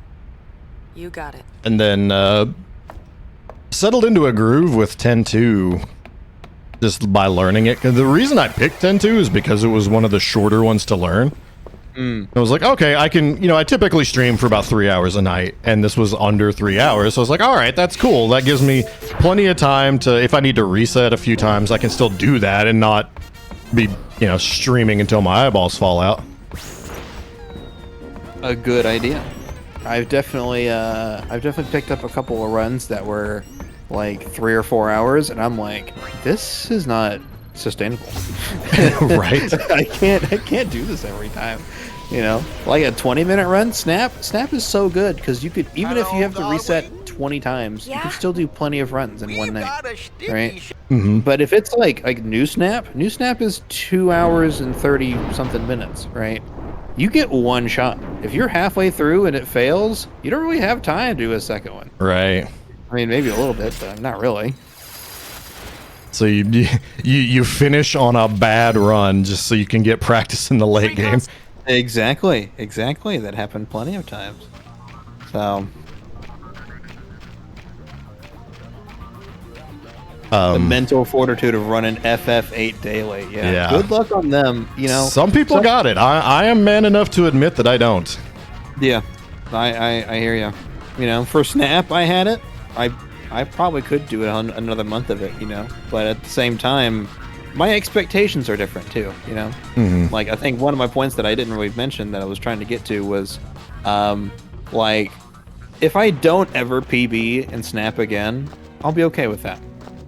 You know, granted, if I want to dedicate time to it and maybe I will PB, I'll be excited for that. But I don't need to anymore. Oh, and I want to address that. Yeah, that is that. I think that is the healthiest thing that you can do as a runner, is to just kind of finally like, okay, this is where I'm happy. Yeah, truly, because I think a lot of people are like, yeah, I'm happy with this time. I'll come back and beat it later, and they never do. Right? And I think those people aren't really happy with their time. Like, I never rebeat my Super Mario Sunshine time. I'm literally over 1,000th place on the Jesus leaderboard. Christ. There's that many runners, which is insane. But like, I could definitely beat that time. My PB is like a 2-hour, 25-minute time or something. I could definitely get like an hour, 40-minute time, and it'd probably move up to 600th place or whatever, right? But I don't know. I don't really need to do that anymore. But I'm not happy with that time. You know, I'm not like proud of that time. Right. For Snap, I am proud of that time. I'm very proud of the time I've gotten. I'm very proud of the things I've done. And at this point, if I don't ever PB again, if I left Snap now and never came back, I think I'd be okay. I was extremely proud of my 10-2 time. I was third on the leaderboard, second at peak, I believe. Was knocking on the door, world record, and then they changed how they time it. Now they time it without loads. So like basically my run was invalidated. That's dumb. And I don't feel like like grinding out to get a good time without loads. I mean, I understand, I get it, it's because it's on PC and there's, you know, the system. We're coming up on incentive, by the way. Alex! We had the same idea. Oh, honey! Stop moving around, brother. They're all outside. Literally, brother. There she is. Oh, she put on the Uh-oh. Got her jammies on. the Yuna Yeah. necklace or earring thing. There you go. The Yevonites are here too? Hey, I used to have the whole songster's Remember to costume. bury your face in the microphone. I used to have the whole songster's costume, but it was kind of shit. Like, it was like China factory quality, and I think I threw it away a while ago, so I was trying to dig through it, but I couldn't find it, so eh. All good. Why? I did find the earring, though. There we go. Drag is lost. Uh-oh. You're at home, bud. Look around. Where's the cat? Donated for this. You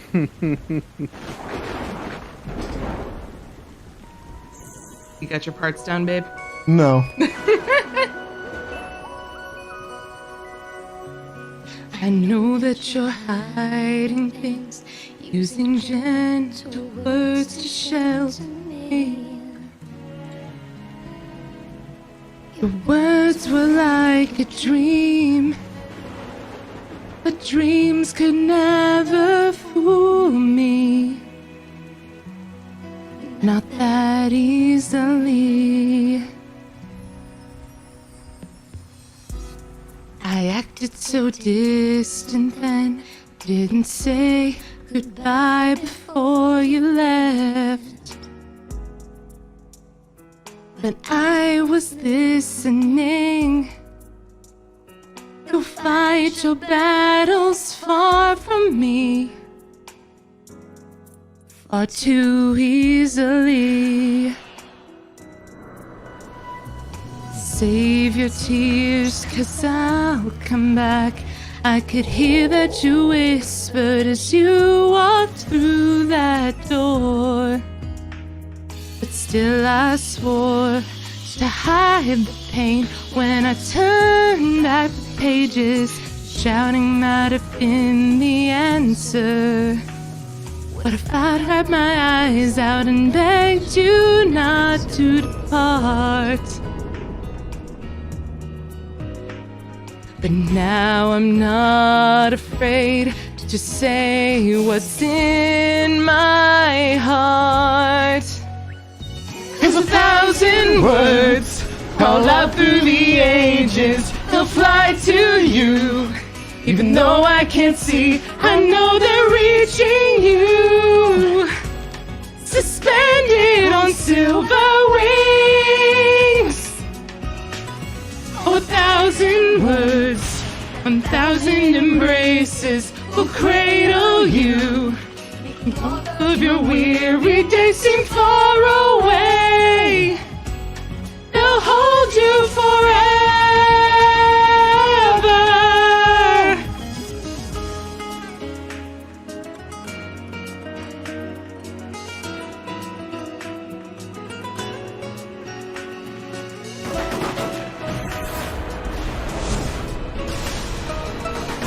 I love this theme, man. Oh, 1,000 words, 1,000 have never words. been spoken. They'll cry to you. They'll carry you home and back into my arms.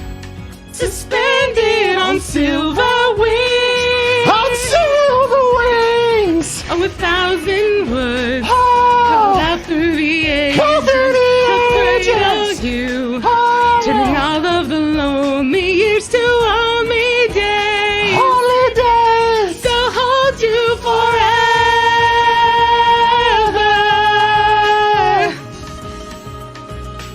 Oh, 1,000 words.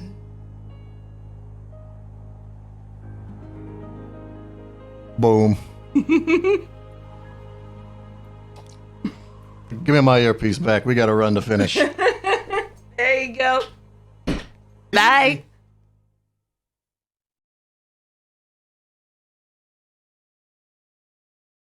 Yuna.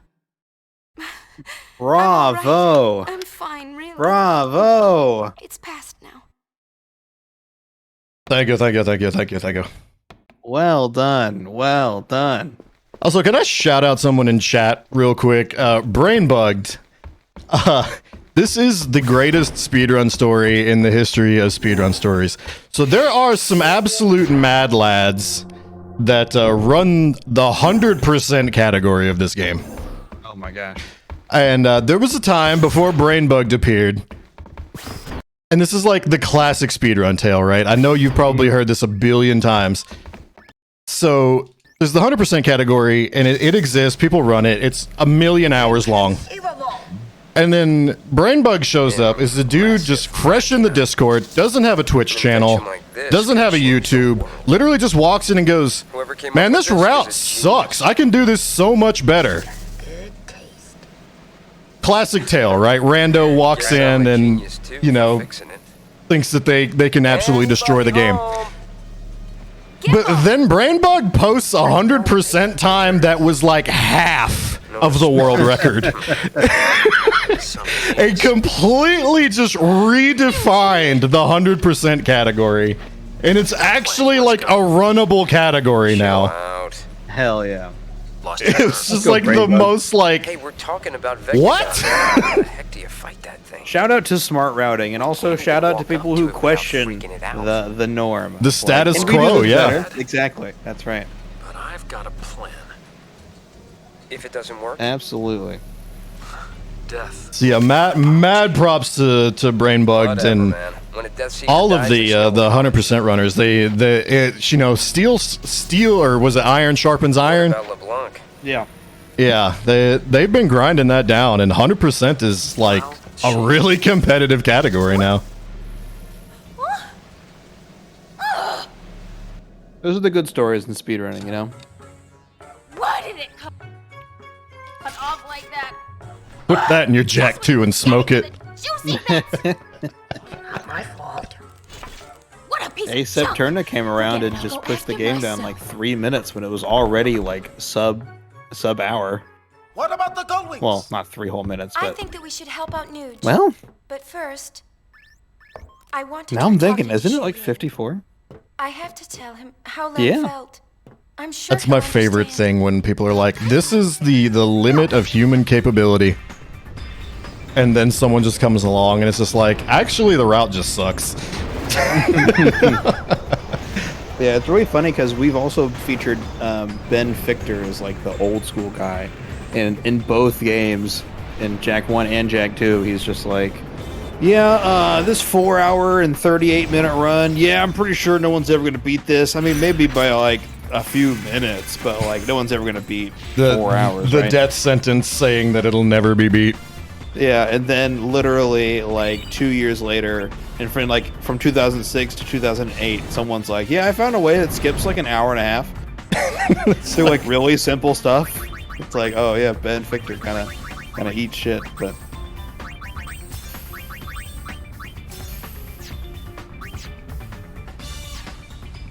Heavy earring? I imagine that was a big honking earring. I imagine.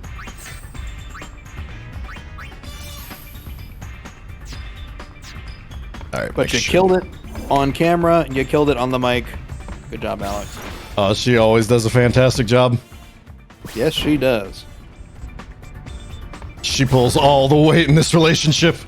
Hey, your backup vocals were pretty good too.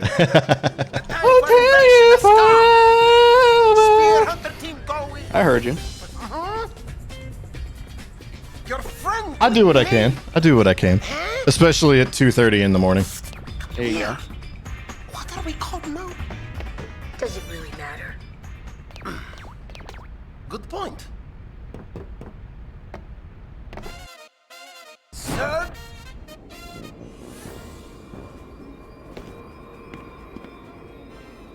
I was the main singer, what do you mean?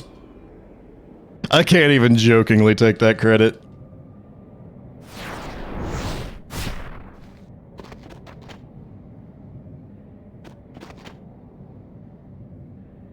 Now, I actually can sing, but Len's register is a little bit higher than my octaves. Yeah.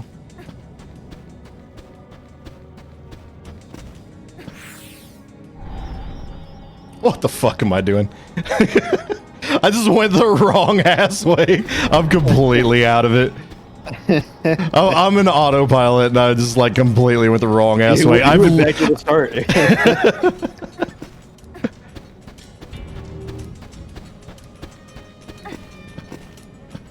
Yo, that April 1st stream was fun. I had a blast with that. What'd you do on April 1st? I put on a Clone Hero concert. I dressed up in full like black metal corpse paint. Nice. And yeah, did a full set list concert. I'm trying to think what I was doing on April 1st, and I think that was day one of Fishing Jamboree, and that was the Smash. Yeah, it was the first day. Yeah. Okay. So I'm like, man, I wish I had seen that. What was I doing? Oh, that's right. I was doing. If you want to see it, it's on YouTube. I have to. It's unlisted, but I was about to say, is it muted to hell? Surprisingly, no. It is. Interesting. Yeah, not. It was muted to hell on Twitch. I just hit board airship. God damn it. Whoopsies. But yeah, it's unlisted. It's in its entirety. No muted on.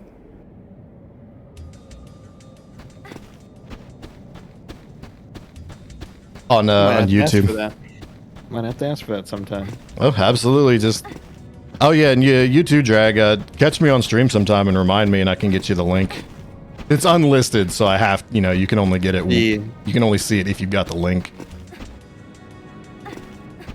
Unless you're one of those bots that somehow scours every single unlisted link ever. I hate those. I put up an didn't even realize that was a thing. That's crazy. Yeah, I'll put up an unlisted video. I have a Danganronpa playthrough from like 3 years ago that just this week got flagged for copyright. Wow. Yeah. It's like, really? Out of the blue? No other reason? You just randomly popped in for this video? Where'd you even find it? It's not listed on my main channel, you know, or it's not public. It's unlisted. I'm like, man, someone really just scoured every possible link for their shit. I guess I don't know how else they found it. But.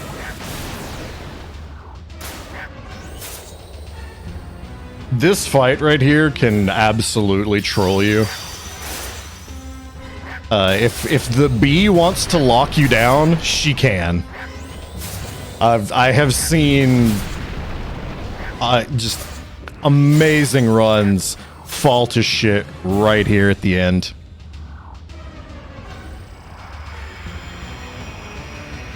You want to talk about heartbreaking?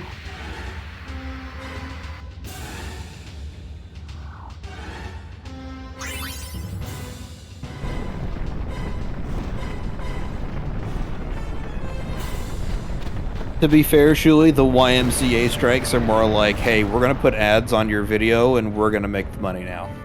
I'm like, okay, that video has like 7 views. So is that like an in joke or something? YMCA strikes? Shuli calls DMCA strikes YMCA strikes. Okay, I was like, it's that simple. I was like, Shuli is adorably ignorant on a lot of things, but that one felt intentional. Yeah. The Digital Millennium Copyright Act, the DMCA. YMCA is more fun though.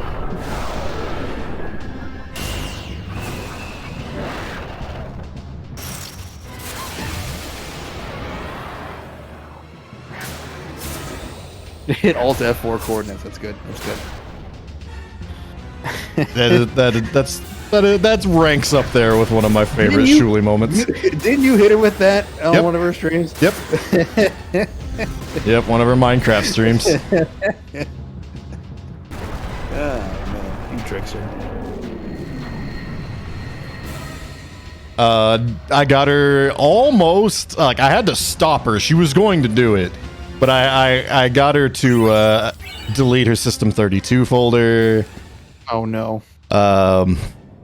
We're out here cyberbullying. Oh yeah, no, it was fun. good stuff. Good, just.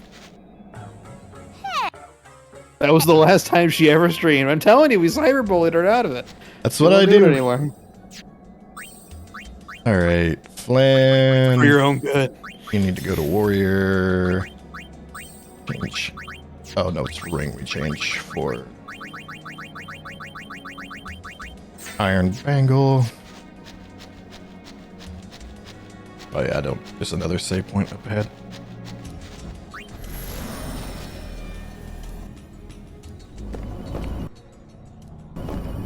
Well, right, because like I don't want to call you stupid. You're not stupid. You're very intelligent. You're just not very worldly knowledgeable. I call people goobers. It's like you're just being a silly bitch right now. A silly bitch. It's not a gendered term either. I call AP a silly bitch all the time too. Calcium lemon, all of them. Did you know to speedrun 10-2 you have to learn your piano scales? Oh no. Do re mi fa sol la ti do. I don't know if that's accurate or not. You got the order right. Yeah, there you go.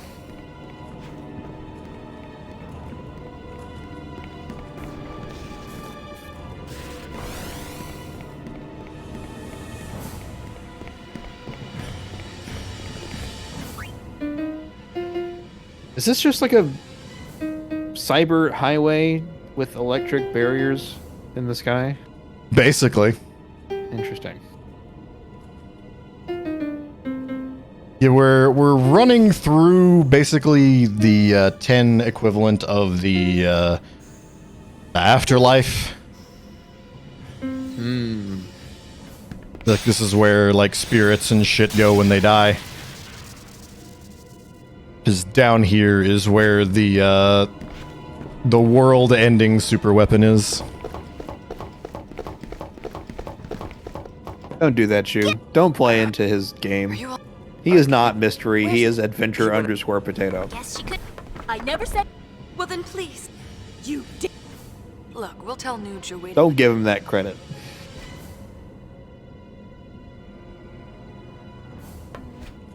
A far plane. Ooh. I'll give. If AP's ego gets any bigger, he's going to explode. It's from 2 years ago. I'll watch it. That's some intense shin cutting going on right now. Think about it. You know you won't. You're right. What do you got in mind for fun? Any ideas, Dr. P? After this cutscene, I've got the last minigame / puzzle of the run that I've got to do pedestals in a specific order in order to disable the gate that blocks me from going to the final boss gauntlet. I'm gonna try and zone in on that, so CC, you can kind of take the air while I'm doing that. All right. Captain. We've burned through 2 hours and 30 minutes of content. But, I'm running out of topics here. But chill out, Noodster. Hope everyone in the chat's doing all right tonight. Like a glove. Not working like dogs. Shu has defied the poll, and it is we're getting close to the end here, and Shu's going strong. I don't even know where CJ went. Died, probably. Yeah. What happened to... She's inside. Well, wake. Your captain and your...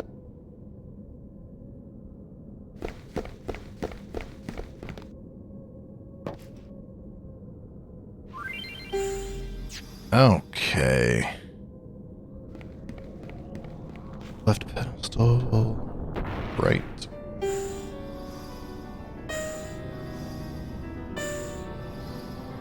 Right. It's up.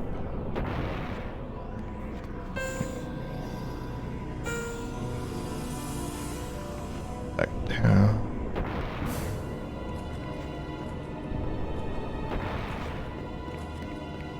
Touch save sphere. Up. Don't board the airship. That would be catastrophic right now.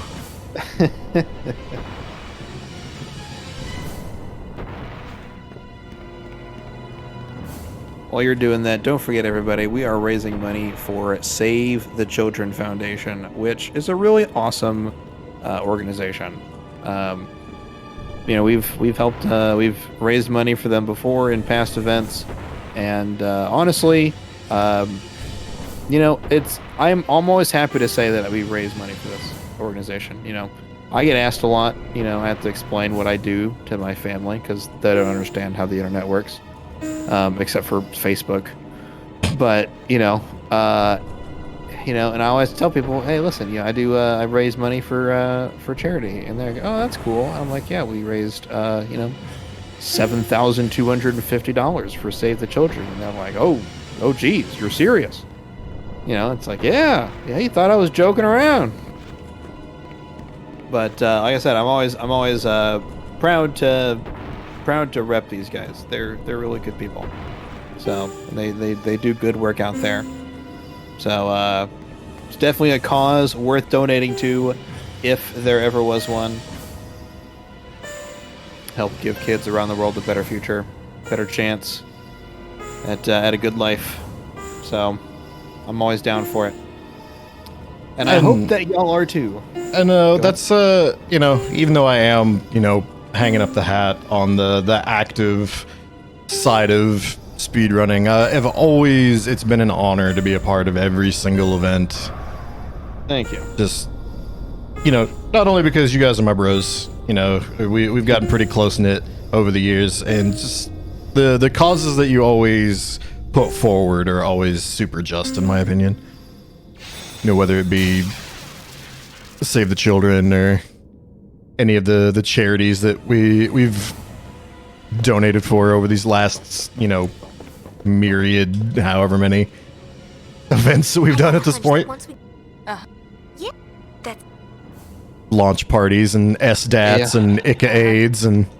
Yeah, we've done a whole bunch of little ones. You know, I say little ones. I was thinking of ICA-AIDS, but even that one raised quite a bit of money. So, you know, we've done a lot over the years, and I hope we keep going. CJ was talking about retirement, and I'm like, man, I feel like we're just getting started.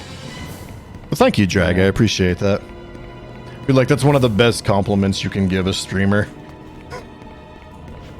Yeah, great communicator, great speaker. You have a great voice and a great microphone. So you're using that talent to your advantage.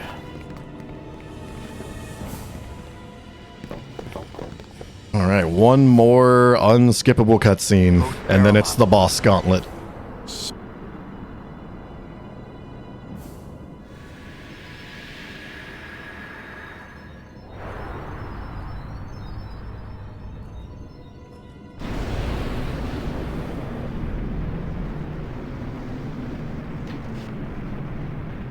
Oh, God! I have a plan.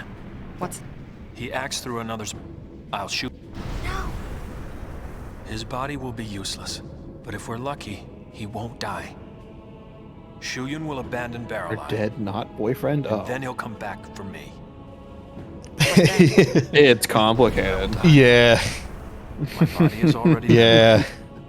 I'm taking Shuyun with me. Nooch. So what does that mean? They got to second base, and then then they just stopped hanging out, or... Is he the one who got shot? Exactly. No. So, okay, let me try and explain this. So in the main character of the first game, right? Uh-huh. Spoiler alert for, a 20-year-old game at this point. It sucks. It turns out that he was not real, quote unquote. He wasn't, he was a summon, basically. Gotcha. Is the short answer. 2 years ago. And all of the people in the city that he lived in were just a giant summoning. And then you destroy the thing that was causing the summoning. So when you do that, he disappears. It's Vamoose, and that's, the end of the first game is, him fading away. Gotcha. And, we'd had, the romantic scene with them already in the lake where they're swimming around and making out underwater. I allowed it to be true. Beautiful, iconic scene. Just don't think too hard about it. So you get to this game, and then the whole reason that she's going on this adventure is that she saw basically like a recorded movie of someone that looked like the protagonist from the first game. Great job, Yuna. You did it. Gotcha. You saved us all. She found his doppelganger and was out there looking for her. Yes, An but appointment. what happened, what the actual is... Trying to make a joke out of it. The actual truth is that her boyfriend was the doppelganger. So there was this dude named Shuyun and his girlfriend Len that existed, thousands and thousands of years ago before the Great Summoning happened. And they were the ones that got shot. We had no choice. They got shot. They got shot and murdered. And what the summoning wasn't making original people per se, as much as it was summoning like visages of people that already existed. Gotcha. So that's the protagonist from the first game was the visage of Shuyun in this game. Got it. Yuna, I'm sorry. I followed that. No. I mean, you don't have to lie. I don't want this anymore. No, I was making a point like I've played enough Final Fantasy games that, you know what, that would sound ludicrous to anyone who had never played a Final Fantasy game. But I actually was like, oh, okay. So he's a summon of a visage of a person who died. Okay, yeah, I get it. I get it. Fade away. Like, oh, okay. These words make I don't want sense. battles where we have to lose in order to win. I'm also self-aware of the idea. Oh, this is kind of ludicrous, but Oh you yeah, know what? yeah. No, like my favorite thing to explain about Final Fantasy is that like it's perfectly normal and fine until a certain point where every single Final Fantasy will do its fucking damnedest to make you hate the story. Hey, no matter Yeah, they how really much love this doing that. So we can There will be, and they'll do it, and then they will drop it and never bring it up again. Yeah. And I never was the weight like a. But there's there's always a moment where it's just like, yeah, this is gonna go and this is gonna crash the bus into Stupid Town. It's gonna crash into Stupid Town and hit the orphanage. And what's the guy? He's like the director of Final Fantasy and also Kingdom Hearts. Nomura is who you're thinking of. Yeah, that guy has some fucking weird story ideas. It's like, it can't just be, all right, we're gonna go on an adventure. It's like, all right, we're doing all this, and then then makes you like, oh my god, really? That's the idea you came up with? That's how it works? Well, you see, Sora stabbed himself with a sword, which unlocked his heart, and now he's a heartless and a nobody of a heartless, and it's like, oh my god, why does it have to be so convoluted? Look! I think I was only half right on that, which goes to so. Sounds like the end of Mass Effect. I like Mass Effect. I like Mass Effect. Of course, I have not played Andromeda. Like, I tapped out at the end of Mass Effect 3, and I'm like, all right, that's good. I don't need any more. Leave it there. Yeah. Honestly, I agree with you. I was like, this was a great storyline that, like, didn't wrap up very nicely, but it did wrap shits up. the bed in the final act for sure, but if nothing else, at least it finished, right? I'm like, that's closure. That's it. We found the end, and we're okay with how it ended. Well, okay is maybe a strong word, but it happened, right? It's fine as long as you don't think about it. Yeah, well, good luck with that. It's when you start thinking about it, it's when the wheels fall off. Yeah. Yeah, I agree. Mass Effect is great all the way up until the end of 3. Even like most of 3 is like seeing the payoff for so many awesome storylines that have been woven over the course of like 3 games. Now let me ask you this: Did you play it after they added the director's cut DLC or whatever? If we all attack at once, I played the Legendary Edition. Oh, okay. At the end of last year. Yeah, that would have been. Has that. Yeah, that would have been baked into the Legendary Edition. Yeah. I don't really know all of the differences. Maybe it's just been so long since I played them, because I played them on release like forever ago. Right.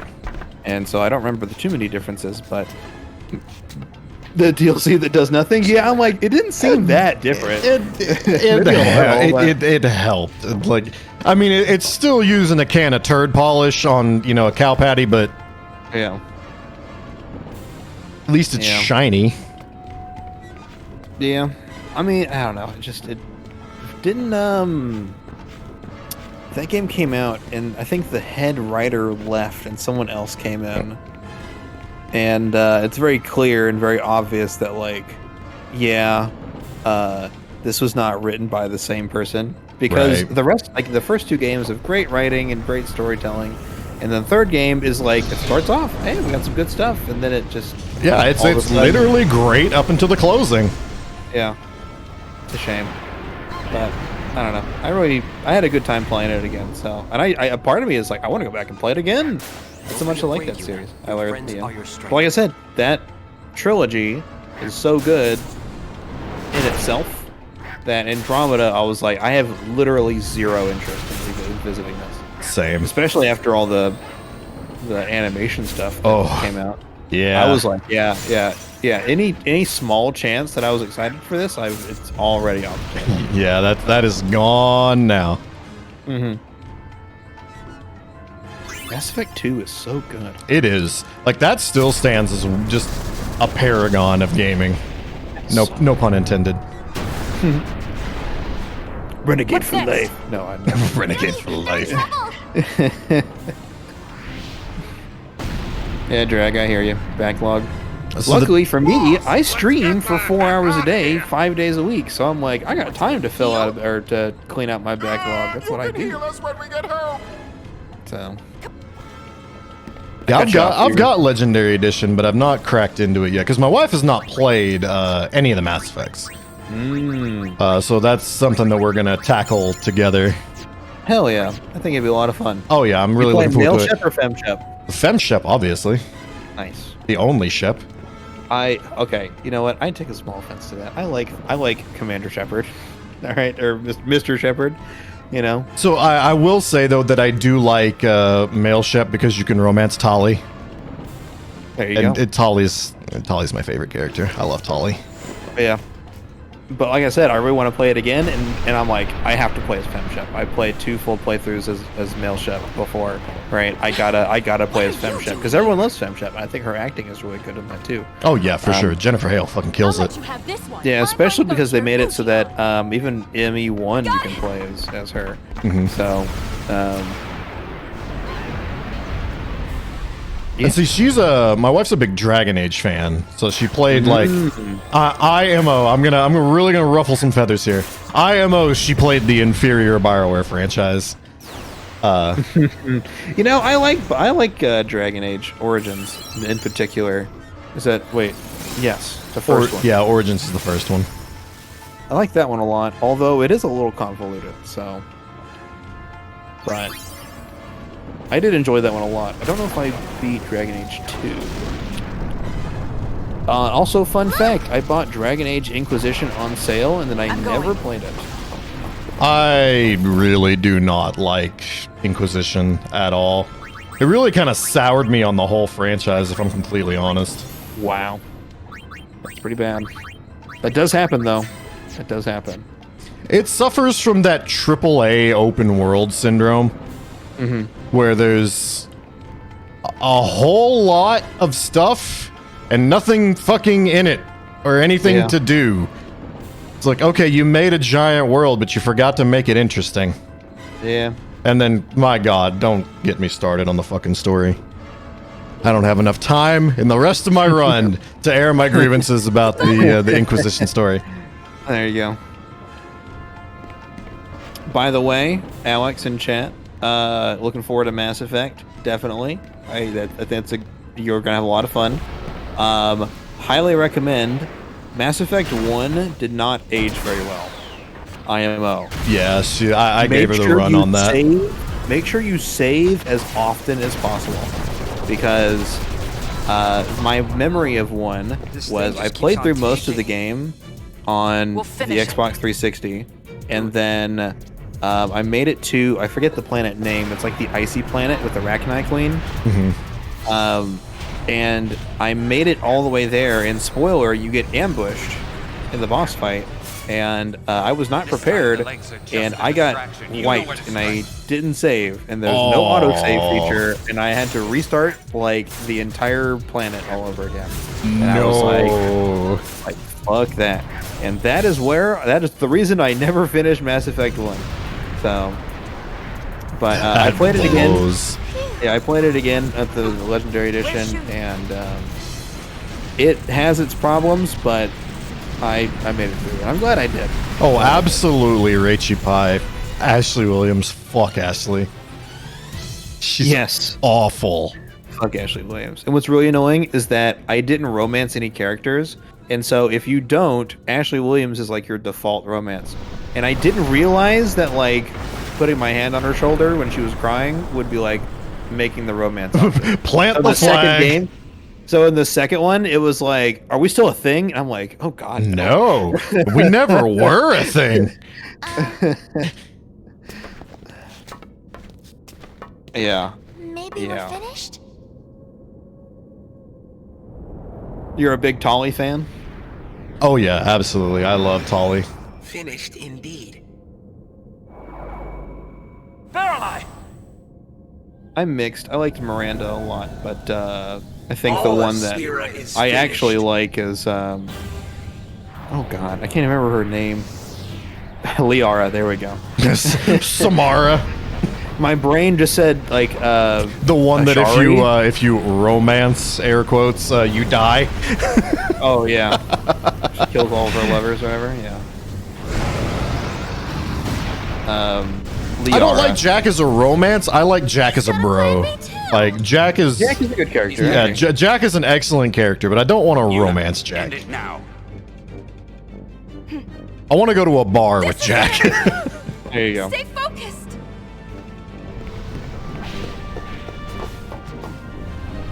Man, this conversation has gone all over the place. It absolutely has. Probably should have talked about, the boss gauntlet that I've just been blitzing through, where we take on the. Who cares? It's like this is like the first fucking Final Fantasy that I think makes sense, like for the final boss, because it's like normally in a Final Fantasy you would just fight this thing just as its entirety.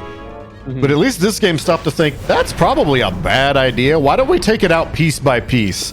So that's what we've been doing. We started, we killed the tail, and then we broke the foot. We attacked the core. Now we're fighting the head. That'll finally put it on ice, and then we need to actually fight Shuyin. And when we kill Shuyin, that'll be time. Oh man. Let us purge this repulsive world.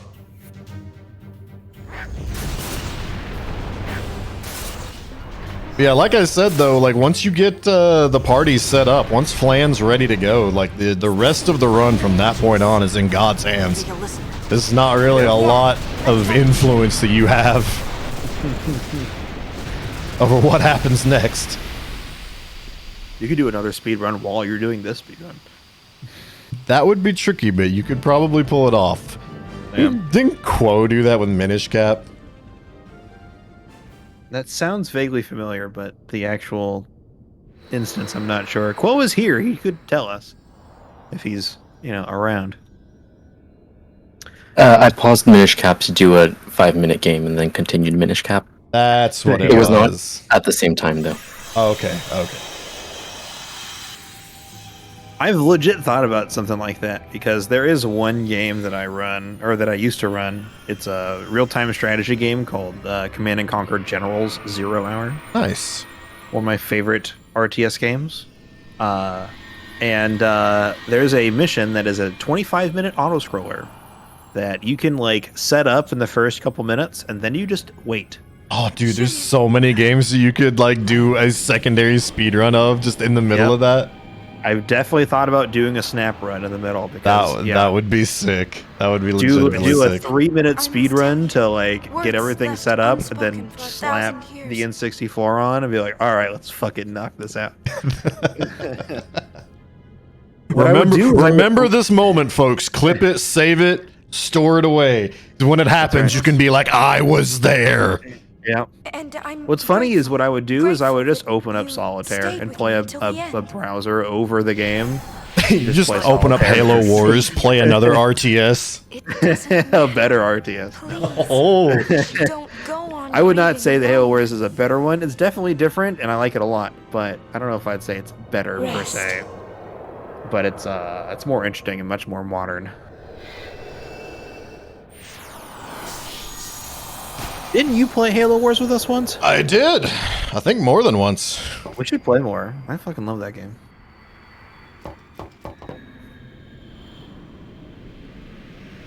Alright, where's Shu? Type in chat. I need a sign of life. Are you alive? If you are alive in chat, post your favorite emote.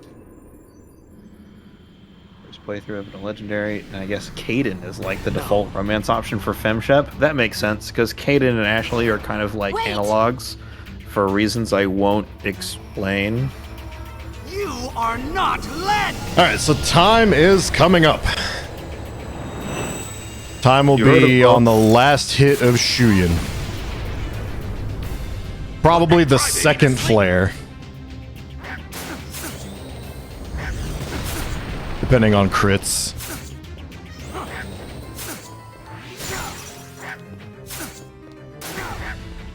Time. And there you have it. In the books. In the books. The Silent Hero double whammy retirement extravaganza. Hell yeah. How does it feel? Don't try to tell me. Relief, like 1,000 pounds. I feel like you just told Atlas that he can finally let go. There you go. Brr. And the world shuddered that day. I ain't even shrug. I yeeted that motherfucker. There we go. That's gonna be that's the title of my memoir, Atlas Yeet. When? All right, Chris, you are retiring, but you're not leaving our hearts and our thoughts. And I'll still be around. You'll probably still catch me doing some host shifts here and there, and and I'll definitely still be streaming. I got a lot still that I want to accomplish. I'm just putting the speedrunning chapter in the books. We talked about it, but you want to do one last plug? Absolutely. I think there's a command for it in chat. You can find me at twitch.tv/SilentHeroLive. I stream Mondays, Wednesdays, and Fridays from 7 p.m. Eastern to about 10 p.m. Eastern. You heard it here, folks. Go follow Chris, Silent Hero Live. I appreciate each and every one of your followers, and I hope you all join me for fun, festive times. Hell yeah. Can we? All right, well, it's getting late. CJ fell asleep. Quo's nodding off. I think Shuli's out. So, yeah, thank you so much for watching, everybody. We're going to head back to intermission. Quo, send us away. Rest